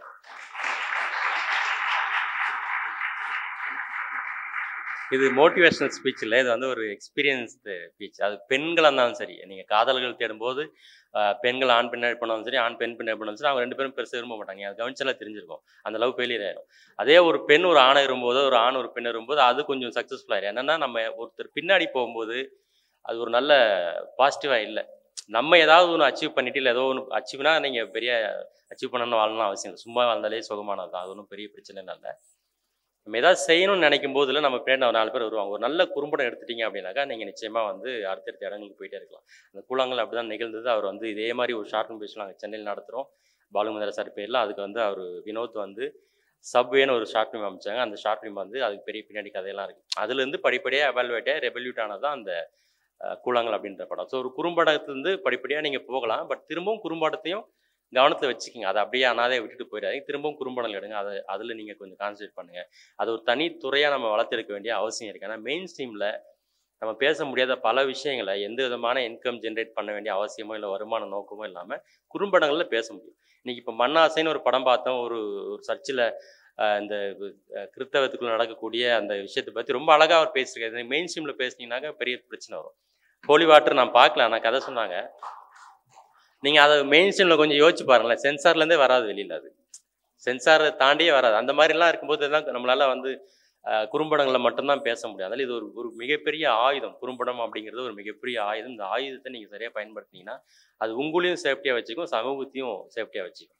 அப்பேற்பட்ட ஒரு ஆயுதத்தை நம்ம என்ன பண்ணிட்டு இருக்கோன்னா, ஒரு பைலட் ஃபிலிம் மாதிரியோ இல்லைனா வந்து குறும்படத்தை வச்சு நம்ம பெரிய சினிமாக்கள் ஒரு ப்ரொடியூசரை பார்க்கறதுக்கான ஒரு என்ட்ரி டிக்கெட் மாதிரியே பயன்படுத்துது அப்படிங்கிறது அந்த துறைக்கு செய்கிற ஒரு துரோகமாக இருக்கும். தயவுசெய்து அதை பண்ணாதீங்க. நீங்கள் குறும்படம் எடுத்து அதுக்கு போகிறதுல எங்களுக்கு சந்தோஷம் தான். ஆனாலும் திரும்பவும் குறும்படம் எடுங்க. பாலு மகேந்திரா பண்ணாரு பாருங்க. அவர் வந்து மிகப்பெரிய அச்சீவ்ட் டைரக்டர், அவர் ப்ரூவன் டைரக்டராக மாறின பிறகும் திரும்ப வந்து ஒரு 54 குறும்படங்கள் எடுக்கிறாரு. அதுக்கு அப்போ வேறு பேர்களாக இருக்கலாம். ஒரு 54 குறும்படங்கள் எடுத்தார். அது இன்ன வரைக்குமே ஒரு படம் எடுக்கிறதுக்கு கிளாஸ்க்கு நம்ம வந்து அதை பயன்படுத்த வேண்டியதாக இருக்குது. நீங்கள் எப்படி ஒரு படத்தை எடுக்கிறது, எப்படி ஒரு லிட்ரேச்சர் டு சினிமா எப்படி கன்வெர்ட் பண்ணுறது அப்படி. அப்புறம் அங்கேருந்து தான் அவ்வளோ பேர் வந்திருக்காங்க. வெற்றிமாறன்லேருந்து, பாலாலேருந்து, அமீர்லேருந்து, சசிகுமார் வரைக்கும் ஒரு பெரிய குரூப்பை விட்டு போயிருக்காங்க. அந்த லிட்ரேச்சர் பேக்ரவுண்ட்னால தான் அவ்வளோ பேர் வந்திருக்காங்க. எப்பயுமே நான் பதிவு பண்ணுற ஒரு முக்கியமான விஷயம், இந்த இதுலேயுமே நம்ம இன்றைக்கி பார்த்த அந்த 10 படங்களையுமே நான் டெரைவ் பண்ண ஒரு விஷயம் என்ன அப்படின்னாக்கா, உங்களுக்கு கடவுள் நம்பிக்கை இருந்தால் உங்களுக்கு கடவுளோடு கைவிட்டுடலாம். ஆனால் கலை கைவிடவே விடாது. கலையை இருக்க பற்றிட்டீங்கன்னாக்கா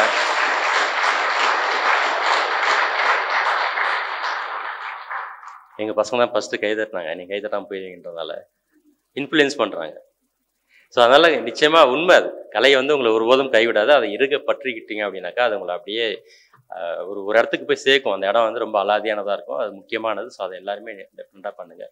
இதையெல்லாம் ஒரு டெமோக்ராட்டிக்காக மாற்றுறது, இந்த மாதிரி ஒரு விஷயம் நடக்குதுல்ல. குறும்படம் எடுக்கலாம், நீங்கள் என்ன வேணால் பண்ணலாம், யார் வேணால் வாங்க, எப்படி வேணால் படம் எடுங்க. நான் வரும்போது 18 இயர்ஸ்க்கு முன்னாடி நான் வந்து ஆக்சுவலாக வந்ததே இந்த மாதிரி ஒரு ஷார்ட் ஃபிலிம் எடுத்து அப்புறம் நான் படம் எடுத்து அப்படியே ஒரு ட்ராவல் போகலாம் தான் வந்தது. நான் லண்டன்லேருந்து படிச்சுட்டு வரும்போது சென்னையில் நடந்து அந்த கொடூரமான நிகழ்வுகள்லாம் சேர்ந்து தான் நமக்கு வந்து நீ படம் எடுக்கிறத கொஞ்சம் தள்ளி வச்சுட்டு, எனக்கு இப்போ கூட ரொம்ப அர்ஜென்டாக படம் எடுக்கணுன்றது தள்ளி வச்சுட்டு நம்ம என்ன பண்ணுவோம், ஒரு ஆயிரக்கணக்கான பேரை உருவாக்கும், ஒரு நியூ வேவை நம்ம கிரியேட் பண்ணணும்னு சொல்லிட்டு தான் நான் வந்து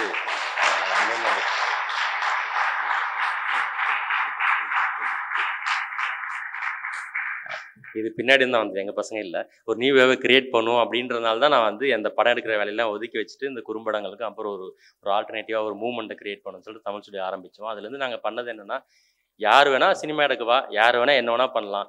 இங்கே இருக்கிற ஒருத்தரை நான் இங்கே மேடையில் கூப்பிட்டு வச்சு ஒரு கெஸ்ட்டாகவும் ஆனர் பண்ணணும். அதே கெஸ்ட்டு இங்கே வந்து ஒரு பார்வையாளர் உட்காந்து பார்க்கணுன்ற இந்த சமத்துவ கொள்கை இருக்குல்ல சினிமாக்குள்ள, அதை வந்து முதல் முறையாக நிகழ்த்தினது தமிழ் ஸ்டுடியோ தான் அப்படிங்கிறது எனக்கு ரொம்ப பெரிய பெருமை உண்டு.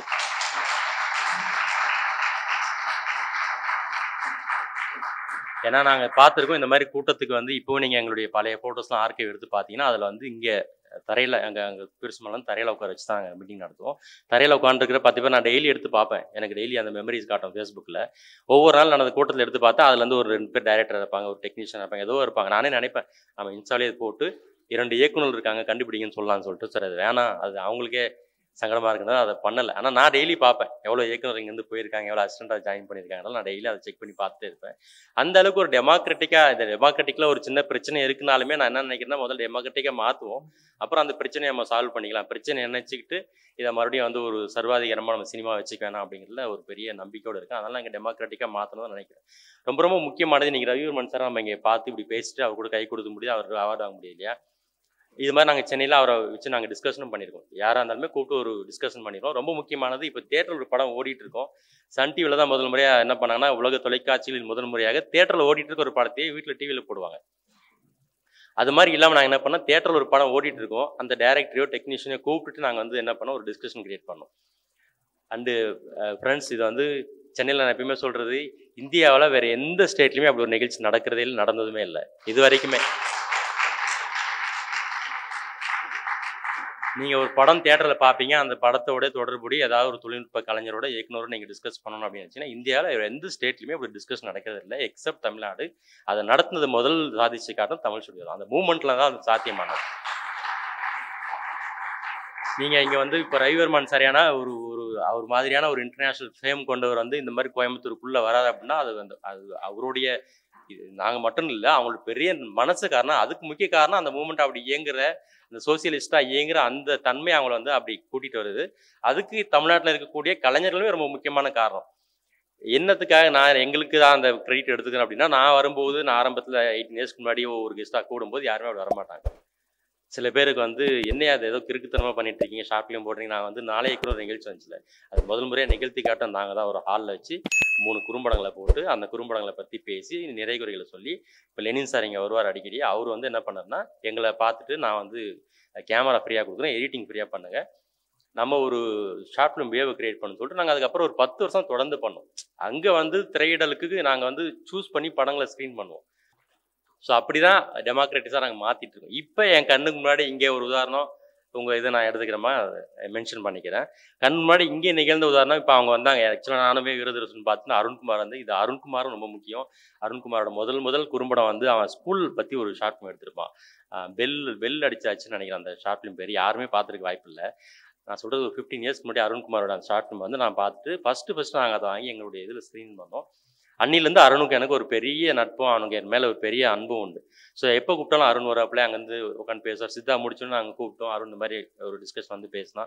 அப்போ அவங்க அந்த பாப்பா இருக்காங்க, பேர் மறந்துட்டோமா, அவங்க இருக்காங்க, சொல்கிறேன் நான். அந்த வீரதேவ சொன்ன படத்தில் அவங்க நடிச்சிருக்காங்க. இது எப்படி மெயின் கேரக்டர் திணிக்க, நான் அந்த படம் பார்க்கும்போது அந்த கேரக்டர் எனக்கு இரிட்டேட் ஆச்சு.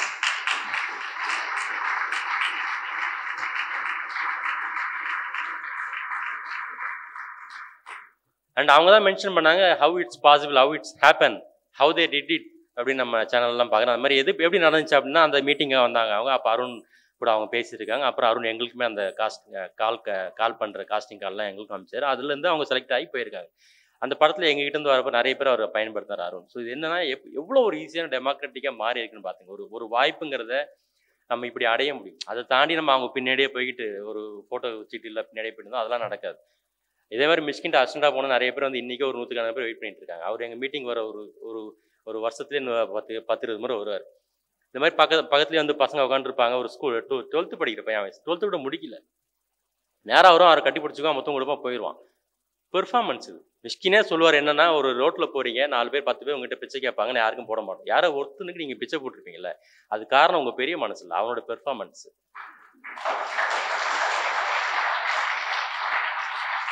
அந்த மாதிரி தான் நீங்கள் வந்து யார்கிட்ட ஒருத்தர் அசிஸ்டண்டாக போகிறீங்க அப்படின்னா, அவங்களோட பெரிய மனசுலாம் இல்லை, உங்களோட பெர்ஃபார்மன்ஸ் தான் அதை மாற்றி வந்துட்டு. உங்ககிட்ட பெர்ஃபார்மன்ஸ் இல்லை. நீங்கள் ஒரு ப்ரொடியூசர்கிட்ட போய் கதை சொல்கிறீங்க, நிறைய பேருக்கு அது ஒரு பெரிய கவலையாகவே இருக்குது. அவர் வந்து என் கதையை கேட்டாருங்க, பண்ண மாட்டேன்ட்டாருன்னு.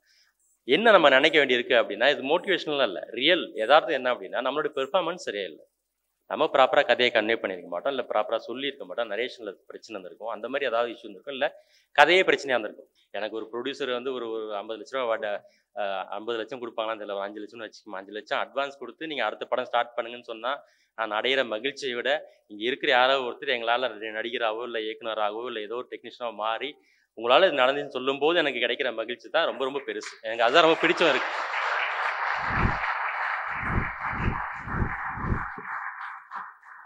இப்போ நாங்கள் எங்களோட 10th இயர் அன்னைக்கு சசி சாரை கூப்பிட்டு பேசணும். அப்போ அவர் சொன்னார், தனக்கு படம் கிடைக்கணும்னு எடுக்கணும், அதுக்கு சந்தோஷப்படுறோம். நான் பார்த்துக்க ஒரு 20 வயசில் இந்த மாதிரி மற்றவங்களுக்கு கிடைக்கணும்னு நினச்சி பார்த்தேன்ல, அது அப்ரிசியேஷனுக்குலாம் இல்லை, உண்மையிலேயே எனக்கு அதான் ரொம்ப பிடிச்சிருக்கு. இப்போ நானும் படம் எடுக்கிற பிளானில் ஒர்க் பண்ணிட்டு இருக்கோம். மேபி அது கிடைக்கலாலுமே என்னால் உருவானா இல்லை எங்கள் மூமெண்ட்டால் இயக்குனராக மாறுற அவங்களெல்லாம் பார்க்கும்போது எனக்கு கிடைக்கிற அந்த சந்தோஷத்துக்கு நான் டைரக்டர் ஆனால் கூட எனக்கு அவ்வளோ பெரிய சந்தோஷம் கிடைக்குமான்றது தெரியாது. ஸோ அவங்க சொல்லும்போது எனக்கு அவ்வளோ ஹாப்பியாக இருந்துச்சு. ஹேப்பன் இந்த டெமோக்ராட்டிக் சென்ஸ் இருக்குல்ல, இதை வந்து எல்லா தளத்துலையுமே நிகழணும், எல்லா இடத்துலையுமே நிகழணும். அதுக்கு நிறைய இயக்கங்கள் உருவாகணும். இந்த மாதிரி நிறைய இடத்துல எல்லாமே பண்ணணும். நீங்களுமே அதுக்கு நிறைய கோஆப்ரேட் பண்ணணும். சினிமா அப்படிங்கிறது கடைசியாக ஒரே ஒரு விஷயத்தை நான் சொல்லி முடிச்சிருக்கேன். ரவிமன்ஸ் தான் அதிகமாக பேசணும். சினிமா என்ன பண்ணிடும் அப்படின்றதுக்கு மட்டும் நான் எங்கேயுமே எல்லா இடத்துலையும் சொல்கிற கதைகள். இது எல்லாருமே தெரிஞ்சுக்க வேண்டிய ஒரு விஷயம். ஒரு சினிமா என்ன பண்ணிடும், நமக்கு என்ன நினைக்கிறேன்னா, ஒரு கதையை மட்டும் நரேட் பண்ணிகிட்டே இருக்கும். ஏதோ ஒரு கதையை வந்து நம்ம சொல்லிகிட்டே இருக்கணும்னு நினைக்கிறேன். இது வந்து சினிமான்றதே ஒரு நரேஷன், ஒரு இசை கூட இங்கே நரேட்டிவாக தான் இருக்குது. நான் அதை பற்றி நிறைய கிட்ட சொல்லும்போது தான் பெரிய சண்டையெல்லாம் வரும். இசையும் கூட ஒரு நரேட்டிவாக தான் இங்கே இருக்கும். எல்லாத்தையும் விளக்கிக்கிட்டே இருப்பாங்க. ஆனால் சினிமாங்கிறது ஹிச்காக் சொன்ன மாதிரி இல்லை, நீ வந்து பேசாத காட்டு அப்படின்ட்டு ஒரு 2 வார்த்தை சொல்லிட்டு போயிட்டார் அவர். இங்கே இசையே நம்மக்கிட்ட பேசிகிட்டே இருக்கும், தம்பி இது ஏன் அவன் எமோஷனாக கந்தணும் அப்படின்னு இசையால் அவங்க வந்து ஒரு நரேஷன் கொடுத்துட்டே இருப்பாங்க. பட் இதெல்லாம் நரேஷன் அப்படின்றத தாண்டி இது ஒரு எக்ஸ்பீரியன்ஸ். சினிமா அப்படிங்கிற ஒரு எக்ஸ்பீரியன்ஸ். இது என்னெல்லாம் பண்ணும் அப்படின்னா, சைக்கலாஜிக்கலாக அவங்கள வந்து என்னென்னவோ பண்ணும். ஒரு உதாரணம் மட்டும், ஒரு 12th படிக்கிற பையன் தனக்கு ஸ்கூல் படிக்கிற ஆசை இல்லை, எனக்கு இந்த ஸ்கூல் எஜுகேஷன் பிடிக்கல, எனக்கு இந்த எஜுகேஷன் சிஸ்டத்து மேலே இன்ட்ரெஸ்ட் இல்லை, நான் வந்து படிக்க போக மாட்டேன் அப்படின்னு அவங்க அப்பா கிட்ட சொல்கிறான்.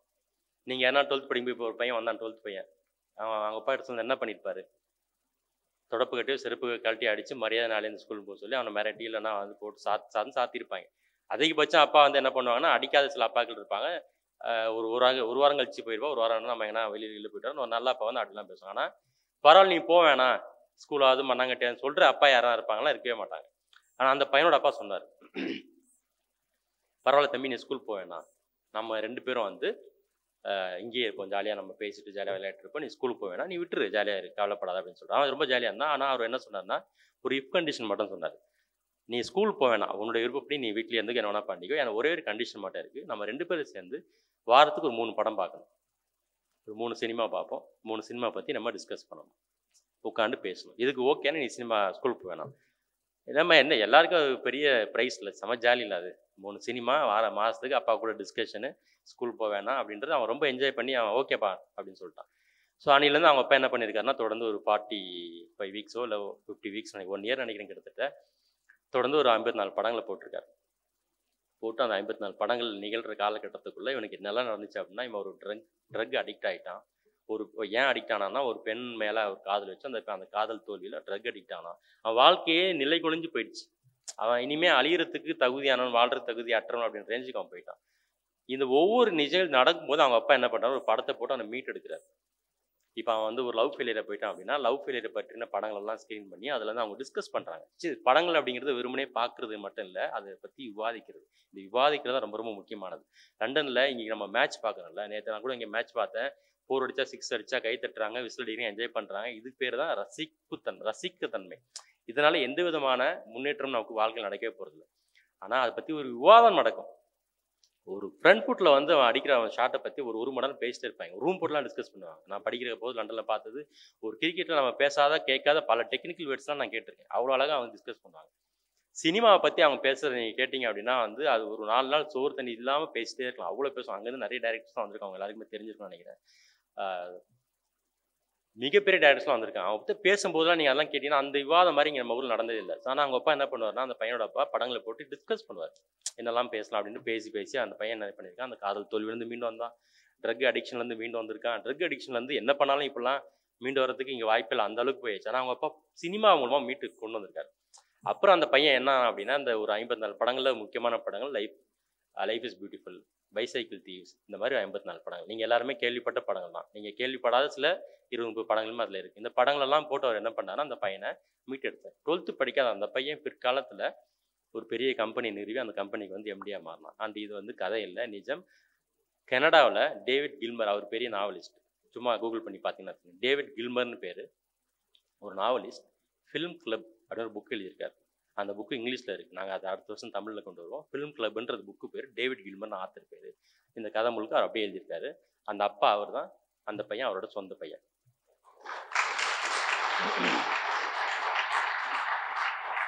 இந்த ஒரு புத்தகம் போதும் சினிமா என்ன கிழிச்சிரும், சினிமா என்ன பண்ணிடும் அப்படின்னு யாருன்னா கேள்வி கேட்டீங்கன்னா, சைக்கலாஜிக்கலாக சினிமா வச்சு நீங்கள் என்ன வேணா பண்ணலாம். இன்றைக்கி இசை தெரப்பி, அந்த பல்வேறு தெரப்பிகள் கொடுக்குறாங்கல்ல, நாங்கள் வந்து சினிமா தெரப்பி அப்படிங்கிறது இந்த ஒரு புத்தகத்துலேருந்தே நான் அடிக்கடி சொல்லிட்டேன். சினிமாங்கிறது மிகப்பெரிய தெரப்பி.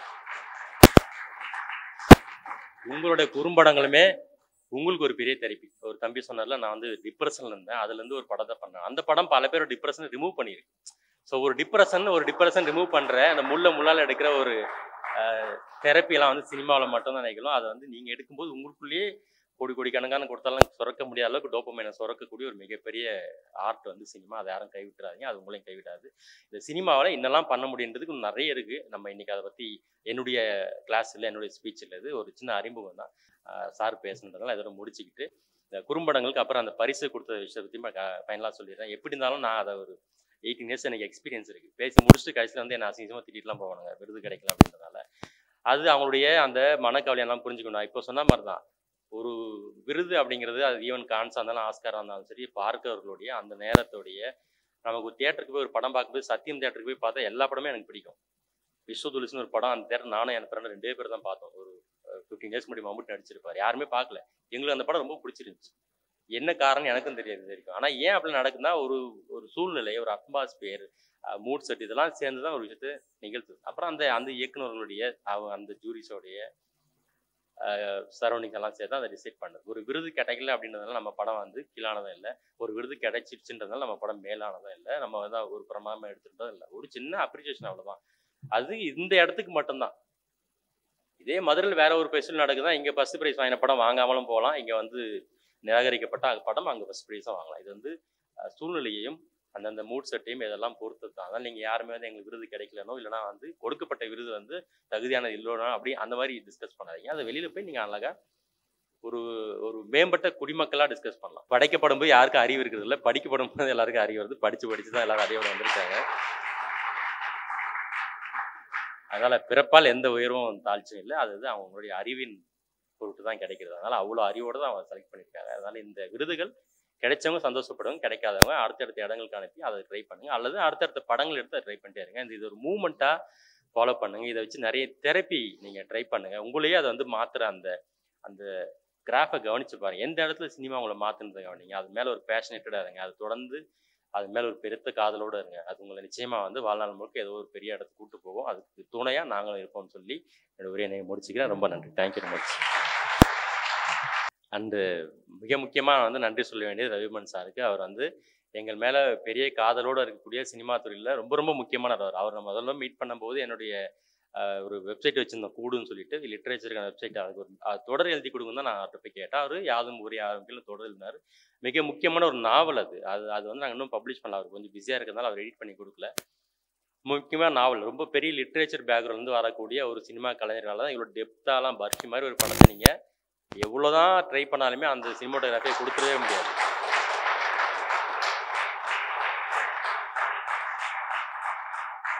நம்ம ஊரில் கதைகள் சொல்கிறது முன்ன பின்ன இருக்கலாம், அவர் ஒர்க் பண்ண தமிழ் படங்கள் முன்ன பின்ன இருக்கலாம், ஆனால் அவர் ஒர்க் எப்பயுமே முன்னே தான் இருக்குது, பின்ன இருந்ததே இல்லை. அந்த அளவுக்கு ஒரு முன்னோடி அவர் வந்து ரவிவர்மன் சார். நமக்கெல்லாம் சென்னைக்கு வந்தாருன்னா கூட சரி பரவாயில்ல, அவர் சென்னை வீடு இருக்குது, சென்னையில் வலசரவாக்கத்தில் எங்கள் இடம் இருக்குது, வேக்கனர் இருக்கார், சரி வந்துட்டான்னு வச்சுக்கலாம். அதெல்லாம் தாண்டி அவர் நேற்று கேரளா போய் அங்கேருந்து தொடர்ந்து உழைக்கிறார். நாங்கள் உழைக்கிறதுல எங்களுக்கு ஒரு பெரிய இந்த மூமெண்ட் இருக்குது, பேஷனேட் இருக்குது, அது ஓகே. அவர் வந்து இந்தியாவிலேயே மோஸ்ட் வாண்டட் அண்டு ரொம்ப முக்கியமான ஒரு கலைஞர், இன்டர்நேஷ்னலி அக்ளைம்டு ஒரு ஆர்டிஸ்ட். அவர் வந்து சென்னையிலேருந்து கேரளா போய் அங்கேருந்து ஒரு காரை பிடிச்சிங்க வந்து இப்போ இன்றைக்கி நாளைக்கு இங்கேருந்து திரும்ப சென்னைக்கு போகணும், ஒரு பெரிய ட்ராவல், ஒரு பெரிய அசதி இருக்கும். அதுக்கப்புறம் அவர் நிறைய படங்கள் வேறு ஒர்க் பண்ணிகிட்டே இருக்கார். இவ்வளோத்துக்கு மத்தியில் இங்கே வந்து இந்த மாதிரி ஒரு மீட்டிங் நான் வரேன், அவார்ட் கொடுக்குறேன், நான் பேசுகிறேன், இவங்களெல்லாம் நான் பார்க்கணுன்னு அவர் வர்றது அந்த மனசு இருக்குல்ல, அதுதான் கலை. கடவுள் இல்லை, அதுதான் கலை.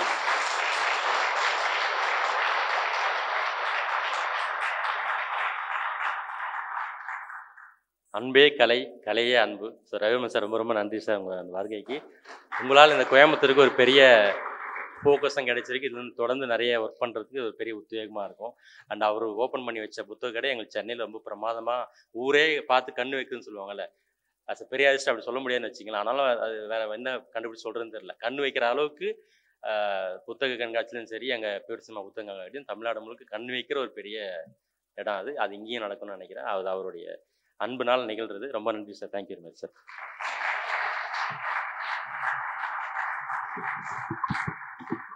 Thank you so much sir. நிறையா லைஃப் டைம் எக்ஸ்பீரியன்ஸ்லாம் சொன்னீங்க, ரொம்ப நல்லா இருந்துச்சு. தேங்க்யூ. ஸோ அடுத்ததாக எல்லாருமே பயங்கர ஈகராக எதிர்பார்த்துட்டு இருக்கக்கூடிய நம்ம chief guest, national award winner Ravivarman sir அவர்களை மேடை கலைக்கிறேன். வாங்க சார். அனைவருக்கும் எகேன் மாலை வணக்கம். நான் இந்த விழாவில் கலந்துக்கிற ரொம்ப சந்தோஷப்படுறேன். அது ஒரு காரணம் அருண் தான். ஏன்னா Arun first Tamil studio start பண்ணும்போது அது என்கிட்ட வந்து நான் அந்த மாதிரி ஆரம்பிக்க போகிறேன். அப்போது அவருக்கு 150 வியூவர்ஸ் கூட கிடையாது. அப்போ தான் ஸ்டார்ட் பண்ண போகிறேன். ஸ்டார்ட் பண்ணும்போது ஏதாவது சினிமாவை பற்றி எழுதலாம்னு சொன்னார். நான் சினிமாவை பற்றி லேட்டாக எழுதலாம், எனக்குள்ளே நிறைய கதைகள் இருக்குது, அதை பற்றி எழுதலாம். நான் ஒரு ரெஸ்ட்ரிக்ஷன் மட்டும் நான் அவர்கிட்ட சொன்னேன். நான் வந்து எத்தனை வாரம் எழுதுகிறேன் அத்தனை வாரம் எழுதுகிறேன். எனக்கா எப்போது அதை ஸ்டாப் பண்ண தோணுது அப்போ நான் ஸ்டாப் பண்ணுறேன்னு சொன்னேன். அதுக்கு அந்த ஃப்ரீடம் கொடுத்தாரு. எந்த திருத்தல் எதுவுமே அவர் பண்ணலை. திருத்தல்லாம் பண்ணக்கூடாதுன்னு சொல்லி நாங்கள் ஆரம்பித்தோம். பட் நான் நாவல் முடிக்கும் போது எனக்கு கிட்டத்தட்ட வந்து 2 லட்சம் பேர் வியூ இருந்தாங்க. தமிழ் ஸ்டுடியோ. பட் அவர் சினிமா 20 lakhs அவருக்கு இருந்துச்சு, எனக்கு 2 லட்சம் பேர் அந்த டைமில் என்னுடைய இது பார்த்தாங்க. அது வெளில வரும்போது எனக்கு அது ரொம்ப சந்தோஷமாச்சு. ஒரு நல்ல விஷயத்துக்கு நாமளும் கூட இருந்திருக்கிறோம் அப்படிங்கிறது வந்து அதான் நம்மளும் அவர் சேர்த்துக்கிட்டு இருக்காருங்கிறதுனால இன்றைக்கி இதை பார்க்கும்போது இத்தனை வருஷம் அதை கடந்து நான் ஒன்றே ஒன்று மட்டும் அவர்கிட்ட சொன்னேன், எக்காரணம் கொண்டு இதை தொடர்ந்துக்கிட்டே இருங்க. ஒவ்வொரு வாட்டி நான் கேட்பேன், எப்படி நீங்கள் போயிட்டுருக்கீங்க, எப்படி சர்வே பண்ணுறீங்க, இது ரொம்ப ஸ்ட்ரக்லிங்கான இது வாங்க கேட்கும்போது ஒரு வாட்டி அப்படியே மேனேஜ் பண்ணுறேன் சார். நான் ஒரு வாட்டி ஒரு வீக் பார்ப்பேன் பியூர் தமிழ் ஸ்டுடியோவில். ஓகே, இந்த வாரம் யாரும் வந்திருக்கா, ஓகே எப்படியா இவ்வளோ வருமானம் கிடச்சிங்க, இவ்வளோ சர்வே பண்ணுவார். அடுத்த வாரம் யாரும் வருவாங்க, ஓ இவங்க வர்றாங்களா, அட்லீஸ்ட் இவ்வளோ பேமெண்ட் கிடைக்கும். இப்படி ஒவ்வொரு வாரமும் நான் நினச்சிட்டே இருப்பேன். அதே போல் இது வேணும். இங்கே ஆரம்பிக்கும் போது அப்படி தான் என்னை கூப்பிட்டாரு. அது மாதிரி கோயம்புத்தூரில் நம்ம மாதிரி பியூர் சினிமா ஆரம்பிக்க போகிறோம்னு. நான் ஆரம்பித்து உடனே கடையை மூடிடுவீங்களா இல்லை கண்டினியூ பண்ணுவீங்களான்னு கேட்டேன். எப்படி அதை பண்ண போகிறீங்கன்னு கேட்டேன். அப்போ தான் சொன்னாங்க, அந்த கிளஸ்டர் அந்த காலேஜ் கூட சேர்த்து நாங்கள் வைக்க போகிறோம் அப்படின்னு சொன்னாங்க. அப்படி சொல்லும்போது கண்டிப்பாக அது வந்து இது லாங் டைம் ப்ராசஸாக இருக்கும். அதில் வந்து இந்த மாதிரி இந்த ஷார்ட் ஃபிலிம் ஃபெஸ்டிவல் நடத்துகிறோம்னாங்க. ஓகே நான் வர்றேன் அப்படின்னு சொல்லிட்டு தான் இதில் கலந்துக்கிட்டேன். ஆனால் அருண் நிறையா பேசிட்டாரு, எனக்கு பேசுறதுக்கான ஒன்று அவ்வளோ விஷயங்கள் இல்லை. இருந்தாலும் நான் இவ்வளோ படங்கள் நான் எதுவும் பார்க்கல. முதல்ல என்ன எந்த படத்தை பற்றி எனக்கு கமெண்ட் பண்ண முடியாது, எதுவுமே நான் பார்க்குறதுக்கான சந்தர்ப்பம் கிடைக்கல, நான் பார்க்கல. ஆனால் ஒரு விஷயம் எனக்கு வந்து மெயின் ஸ்ட்ரீம் ஃபிலிமோட ஆக்சுவலி எல்லாருமே குறும்படம்னு சொல்கிறாங்க. நான் குறும்படம்னு எப்பயுமே சொல்ல மாட்டேன். இந்த மாதிரி படம் அரிய படங்கள், இது ரொம்ப குறும்படம்னு சொல்லவே கூடாது. ஆனால் வந்து அரிய படங்கள் தான் சொல்லணும். இப்போ நான் வந்து ஆக்சுவலி இந்த லக்கிலி லாஸ்ட் இயர்லேருந்து நான் அகாடமி மெம்பராக இருக்கிறதுனால கிட்டத்தட்ட லாஸ்ட் இயர் மட்டும் ஒரு 350 லைவ் ஆக்ஷன் படமும் இந்த மாதிரி ஷார்ட் ஃபிலிம் கிட்டத்தட்ட ஒரு 600 படம் பார்த்துருக்கேன்.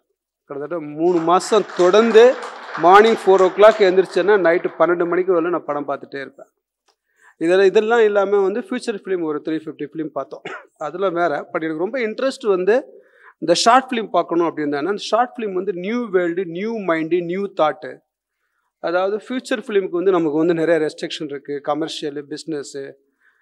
Within business they try for art, அதெல்லாம் பண்ணுறாங்க. பட் ஷார்ட் ஃபிலிமில் அது கிடையாது, அவங்கவுங்க ஓனாக பண்ணுறாங்க.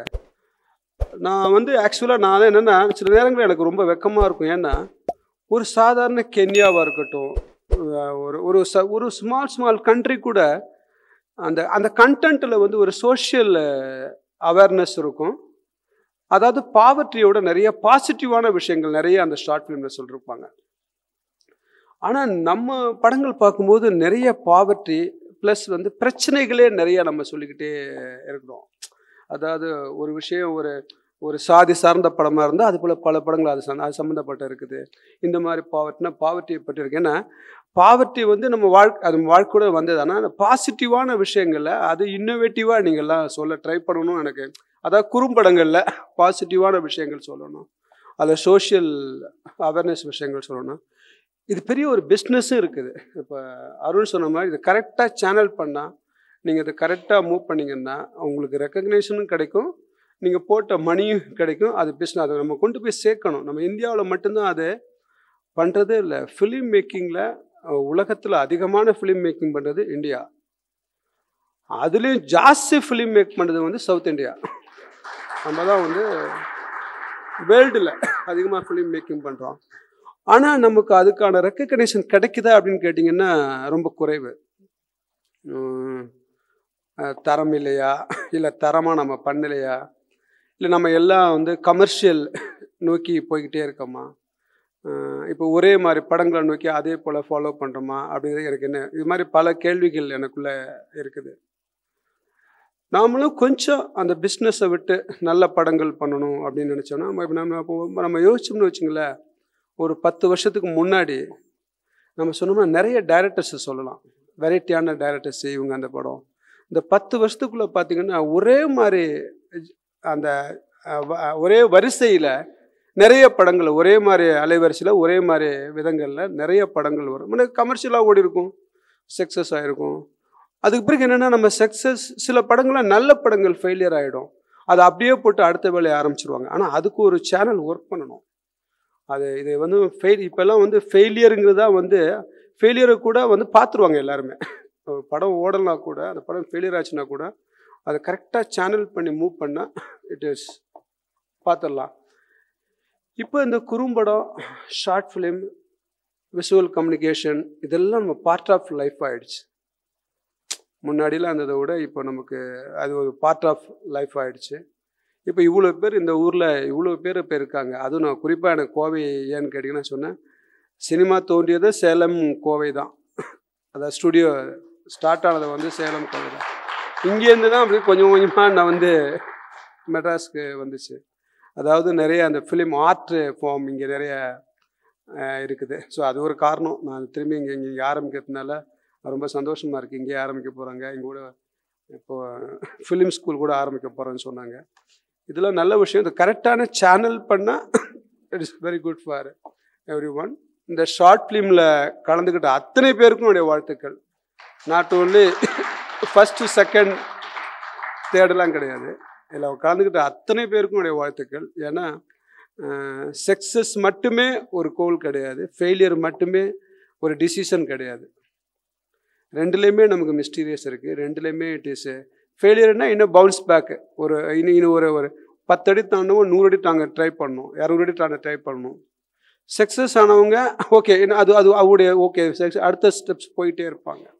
இப்போ இவர் சொன்ன மாதிரி நம்ம ஊரில் தான் இந்த டைரக்டர் ஒர்க் பண்ணி அஸ்டண்டர்ட் ஆகிட்டு திரும்ப யாராவது பிடிச்சி படம் பண்ணணும் அப்படின்னு இருக்கும். இப்போ ஃபாரின்லாம் அப்படி இல்லை. இப்படி தான் ஷார்ட் ஃபிலிம் பண்ணி தான் நிறைய பேர் டைரக்டர் வருவாங்க இந்த மாதிரி. அது இப்போ அந்த கலாச்சாரம் வந்து நம்ம ஊர்லேயும் வந்துருச்சு. குறிப்பாக இப்போ நம்ம சவுத் இந்தியாவில் நிறைய ஷார்ட் ஃபிலிம் பண்ண டைரக்டர்ஸ் தான் இப்போ மெயின் டைரக்டராக இருக்காங்க. அதனால் நீங்கள் ஒவ்வொரு இந்த படங்கள் இந்த மாதிரி சின்ன சின்ன படங்கள் நீங்கள் பண்ணி வரும்போது இதுதான் உங்களுடைய அடையாளம். இது கரெக்டாக அவர் அருள் சொன்ன மாதிரி அதில் நம்ம என்ன அட்டென்ஷன், நமக்குள்ளே நிறைய ஸ்டோரி இருக்குது. நம்ம கலாச்சாரத்துக்குள்ளே உள்ள ஸ்டோரி வந்து யாருக்குமே கிடையாது. ஒரு வெஸ்டர்ன் கல்ச்சர்லாம் வந்து ஸ்டோரியே கிடையாது, எமோஷ்னலே கிடையாது. நமக்கு மட்டும்தான் இந்தியன் கல்ச்சர் மட்டும்தான், எக்ஸ்பெஷலி நம்ம சவுத் இந்தியன் கல்ச்சரில் மட்டும்தான் நிறைய நமக்கு வந்து ஸ்டோரி இருக்குது, நிறைய ட்ராமா இருக்குது. அதுக்குள்ளே நீங்கள் உள்ளே போனீங்கன்னா it is lot of things to there. அது வந்து நான் கொஞ்சம் படிக்கணும், அதுதான் ரொம்ப முக்கியம். என்னை பொறுத்தவரை நான் என்ன சொல்லுவேன்னா, தொடர்ந்து நமக்கு என்ன பிடிக்குதோ அந்த ரூட்டில் படிக்கலாம். அப்படி படிச்சிங்கன்னா எனக்கு வந்து சின்ன வயசாக இருக்கும்போது எனக்கு எழுத படிக்க தெரியாதப்போ என் கிராண்ட் ஃபாதர் வந்து ராமாயணம் மகாபாரதம் பாய்காட்டில் அவர் சொல்லுவார். அப்படி தான் நான் மனப்பாடமாக பண்ணேன். நான் திருக்குறளே வந்து பாய்காட்டிலே நான் என்னோடய ஏஜ் 5லே வந்து படிக்க ஆரம்பித்தேன். அது பாய்காட்டாக வந்துச்சு. அதுக்கு பிறகு நான் வந்து அதுதான் வந்து நாவல், அதுதான் கதைன்னு நினச்சிக்கிருந்தேன். அப்புறமா கொஞ்சம் வருஷம் கழிச்சு தான் நமக்கு வந்து ஒரு கணேஷ்ராஜ்னு ஒரு சினிமாவுக்கு வந்த பிறகு ஒரு அவர் பேர் கணேஷ்ராஜ், அவர் ரைட்ரு. அவர் நல்ல படம் பண்ணார், சின்ன தாயின் படம்லாம் பண்ணார். அவர் இறந்துட்டார். அவர் தான் வந்து இந்த நம்ம மாடர்ன் ரைட்டரை எனக்கு அறிமுகப்படுத்தினார். நம்ம ஈஸியாக இந்த காலகட்டங்கள் ரைட்டர் படிக்க சொல்லிட்டு அப்போ சுஜாதா, மதன் இந்த மாதிரி படிக்க ஆரம்பித்தேன். அப்படியே கொஞ்சம் பேக்வேர்டு, செல்லப்பா இந்த மாதிரி படிக்க ஆரம்பித்தேன். இப்படி ஒவ்வொன்றா அப்புறம் கொஞ்சம் ஊவே சாமிநாத ஐயர் இப்படிலாம் கொஞ்சம் கொஞ்சமாக படிக்க. இப்போ தேடி தேடி நம்ம சும்மா இருக்கும் போல் நான் எனக்கு வேலை இல்லைன்னா நான் கவலையே பட மாட்டேன். ஓகே இன்றைக்கி இந்த புக் எடுத்து படிச்சிடலாம் அப்படின்னு தோணும். நம்முடைய தேவைகள் அவ்வளோதான். நமக்கு பெரிய தேவைகள், எனக்கு பெரிய எக்ஸ்பெக்டேஷன்லாம் கிடையாது. என்ன லைஃப்பில் என்ன கிடைக்குதோ அதை வச்சு வாழ்ந்துட்டு போகலாம். இன்றைக்கி வேலை என்ன பரவாயில்ல, வேறு ஒன்று பண்ண போகிறோம், படிக்கலாம், ஏதோ தெரிஞ்சுக்கலாம் அப்படின்னு தான் நம்ம டைம் இது பண்ணுவோம். ஒவ்வொரு விஷயமும் என்னென்னா எங்கேயோ ஒரு இடத்துல நம்ம ஒரு கார்னரில் நம்மளை புஷ் ஆகும். தட்ஸ் நாட் அ கார்னர், அதுதான் உங்களுடைய கடைசி பாயிண்ட்டு, நீ ஓப்பன் பண்ணுற டோராக இருக்கும். நம்ம ஒவ்வொரு கார்னரும் புஷ் பண்ணும்போது அங்கே அந்த கார்னருக்கு போனீங்கன்னா உனக்கு அங்கே ஒரு டோர் ஓப்பனில் இருக்கும். அந்த டோர் ஓப்பன் வரல நம்ம வெயிட் பண்ணணும். அதுதான் எல்லாருக்குமான சந்தர்ப்பம். நான் சொல்கிறது ஒன்றே ஒன்று தான். Everybody having amazing brain, it's only circumstance only makes good or bad. அதான் நம்ம கடவுள் சொல்லுவாங்க பாருங்க. அதை கடவுள் நம்பிக்கை இருக்கே இல்லையோ, பட் எனக்கு வந்து சம் பவர் நம்பிக்கை உண்டு எப்பயுமே. அதோட கர்மாவோட நம்பிக்கை அதிகமாக உண்டு. அப்படின்னா ஒரு 30-35 வயசு வரை நம்ம நிறைய நல்லா சாப்பிடலாம், என்ன வேணாலும் சாப்பிட்லாம். ஆனால் நீங்கள் சாப்பிட முடியாது. ஏன்னா படிக்கும்போது ஸ்கூல் போது படிக்கணும், அப்போ கரெக்டாக சாப்பிட முடியாது. அப்புறம் காலேஜ் போவோம், அப்போ கரெக்டான சாப்பாடு கிடைக்காது. அப்படியே வந்து ஒரு கமிட்மெண்ட் லைஃப் வந்துடும். உங்கள் லைஃப்லலாம் செட்டில் ஆகி பண்ணும்போது ஒரு 35-40 இயர்ஸ் ஆச்சுன்னா அப்போ தான் உங்களுக்கு பிபி வரப்போது சொல்லுவாங்க, சுகர் வரப்போன்னு சொல்லுவாங்க. இப்போ நீங்கள் என்னென்னா you have to be alert your body. இதுதான் நம்ம பாடியோடைய டிசைனு. அப்படிதான் இது இன்னொரு 40 வருஷம் 50 வருஷம் போய்கிட்டே இருக்கும். நம்ம எப்பப்போ எதெல்லாம் நம்ம ஆசைப்படுறோமோ அதெல்லாம் எப்பயுமே நமக்கு கிடைக்காது. ஆனால் எல்லாரும் சொன்ன மாதிரி தான், நம்ம ஆசைப்படுறத விட கிடைக்கிறதில்ல. நம்ம அதில் என்ன நம்ம எப்படி சந்தோஷமாக வாழணுமோ அப்படி அதை கிடைக்கிறத வச்சுக்கிட்டு நமக்குன்னு என்ன இருக்கோ நம்ம அடுத்தவங்கள பார்த்து, அதாவது காசிப் பண்ணாமல், அடுத்தவங்கள பார்த்து குறை சொல்லாமல், அடுத்தவங்க எனக்கு இதுவரையும் ஃப்ரெண்ட்ஸே கிடையாது, நான் யார்ட்டையும் காசிப் பண்ணுறது கிடையாது. நான் யார் இந்த காசிப்புங்கிற அங்கே பேசினாவே அந்த இடத்துலையே நான் இருக்க மாட்டேன். ஏன்னா அங்கே நம்ம இருந்தோம்னா நம்ம சிரித்தாலும் தப்பு, அமைதியாக இருந்தாலும் தப்பு, ஆமாம் போட்டாலும் தப்பு. அது எல்லாத்தையுமே நம்ம அக்செப்ட் பண்ணுற மாதிரி எனக்கு தோணும். அது ரொம்ப அதான் அந்த இதெல்லாம் இது யாரை பற்றியும் நமக்கான டைம் வந்து ரொம்ப அபூர்வமான டைம். நம்ம நம்மளை பற்றி மட்டுமே யோசித்தோம்னா, அதாவது நீங்கள் செல்ஃபிஷாக நீங்கள் யோசிச்சிங்கன்னா உங்களை மாதிரி எல்லாருமே யோசிப்பாங்க. It is away from the, அதாவது டிட்டாச்மெண்ட்டாக இருப்பீங்க. But your life get very more attachments. உங்களுக்கு நியூ திங்ஸ் ஓப்பன். நம்ம எப்போயுமே எப்போ நம்ம டிப்ரெஸ் ஆகும், அதாவது ரொம்ப இதுவாக ஃபீல் பண்ணுவோன்னு கேட்டிங்கன்னா, நம்ம பெரிய எக்ஸ்பெக்டேஷன் இருக்கும்போது தான் அது நடக்கும். எனக்கெல்லாம் பெரிய எக்ஸ்பெக்டேஷனே கிடையாது. நான் ஏதோ சும்மா நல்லா சாப்பிடணும், நல்லா தூங்கணும், ஏதாவது வேலை கிடைச்சா போதும், அப்படி தான் மெட்ராஸ் வந்தேன். நான் சினிமாவுக்கு வரணும்லாம் கிடையவே கிடையாது. கிடைச்ச வேலையை நான் ஒழுங்காக எனக்கு பிடிச்ச மாதிரி செஞ்சேன். அப்புறம் வேற ஒரு வேலை கிடச்சிச்சு. வேறு யாரும் சினிமாவுக்கு ட்ரை பண்ணாங்க. ஸோ இவங்க ட்ரை பண்ணாங்க, ஏன் நாம் அந்த சினிமா ட்ரை பண்ணக்கூடாது? ஸோ அவங்க ட்ரை பண்ணுற வேலையை நான் ட்ரை பண்ணல, நான் வேற ஒரு வேலை ட்ரை பண்ணேன். அந்த வேலை கிடச்சி, ஓகே இது இவ்வளோ தான் வேலையா, இப்போ இதோட வேற ஒரு வேலை பார்க்கலாமே. இப்படி ஒவ்வொன்றா தான் நான் அதை புஷ் பண்ணி இது வரலும் நான் ஜர்னி வந்திருக்கேன்.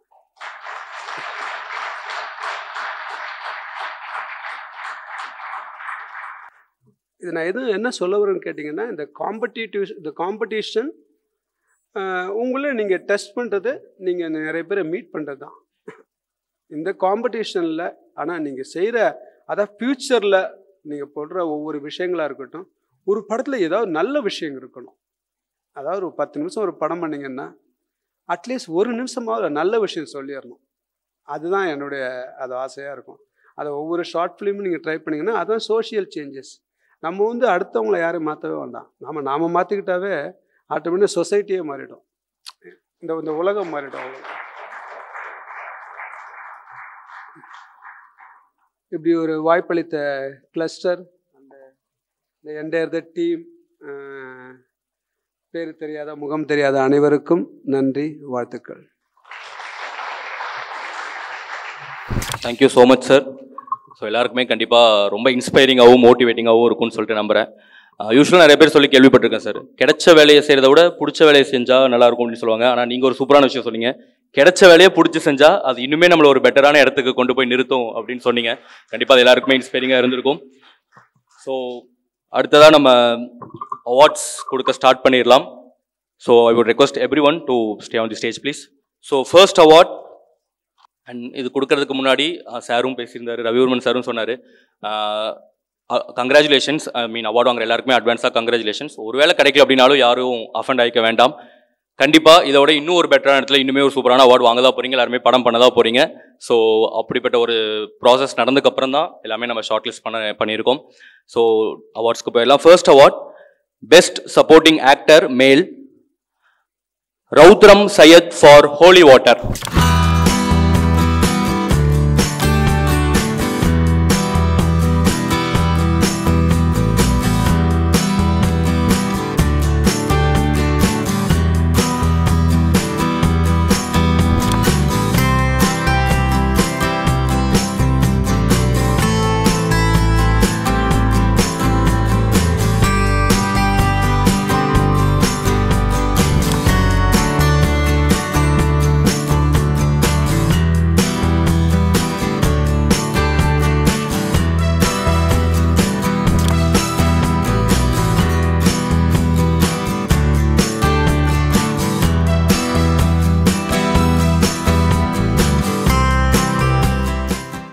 எவ்வளோ ஹாப்பியாக ஃபீல் பண்ணுறீங்க?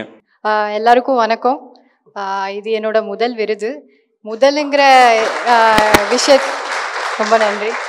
முதலுங்கிற விஷயத்துக்கும் பியர் சினிமாஸ்க்கும் எனக்கு ரொம்ப ஒரு தொடர்பு இருக்குது. வீரதீர சூரனில் நீங்கள் பார்த்துருப்பீங்கன்னு நினைக்கிறேன். அந்த முதல் வாய்ப்பும் எனக்கு பியூர் சினிமாஸ் மூலியமாக தான் கிடச்சிச்சு. நான் அங்கே தான் SU அருண்குமார் சார் பார்த்தேன். ஸோ அதிலிருந்து ஃபாலோ பண்ணி அப்புறம் தியேட்டர் கிளாஸஸ் முடித்து அந்த பயணம் போச்சு.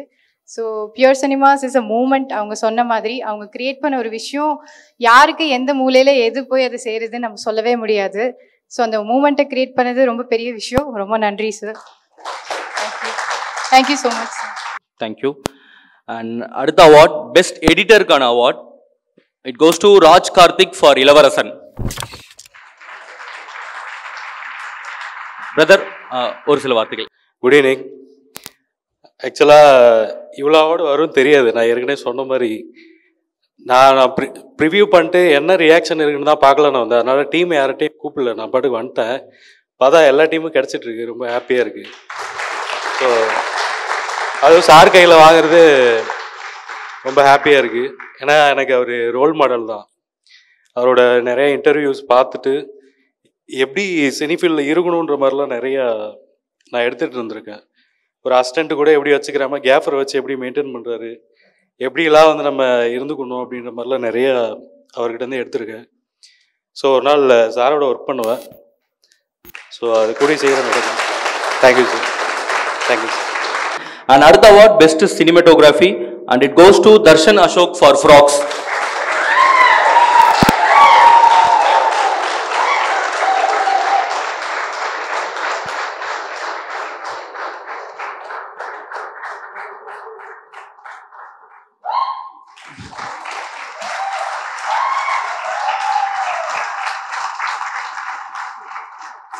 வந்த எல்லாத்துக்குமே நன்றி. அண்ட் ரொம்ப ஸ்பெஷலான மூமெண்ட். சினிமாட்டோகிராஃபி அவார்ட் ஒரு லெஜெண்டரி சினிமாட்டோகிராஃபர் கிட்ட வாங்குறது. ஸோ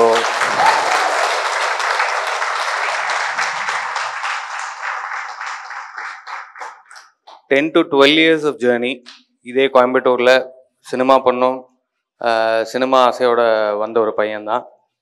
ஸோ இங்கே இந்த மாதிரி ஒரு ஷோவில் இந்த மாதிரி ஒரு விஷயம் நடக்கிறது ரொம்ப தேவை, அப்படி தான் சொல்ல முடியும். ரெண்டாவது, சார் சொன்ன மாதிரி நிறைய தேவை சார்ந்த விஷயங்கள் பண்ணணும். அண்ட்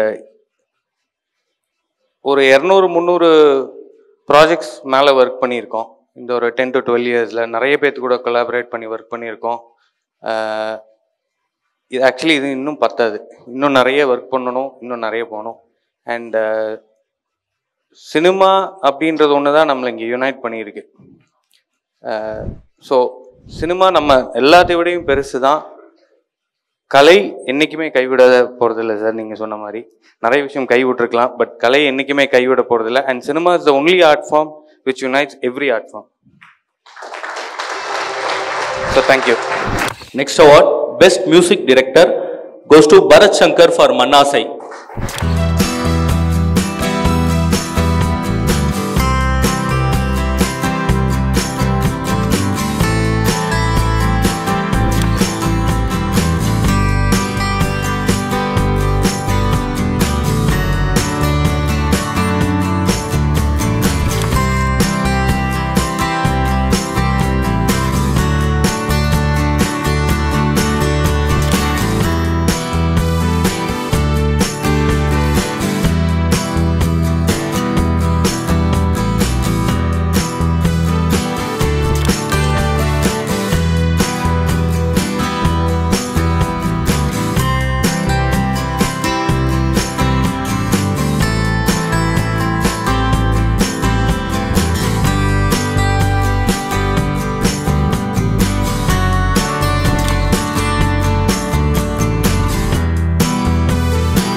ரொம்ப நன்றி சார்.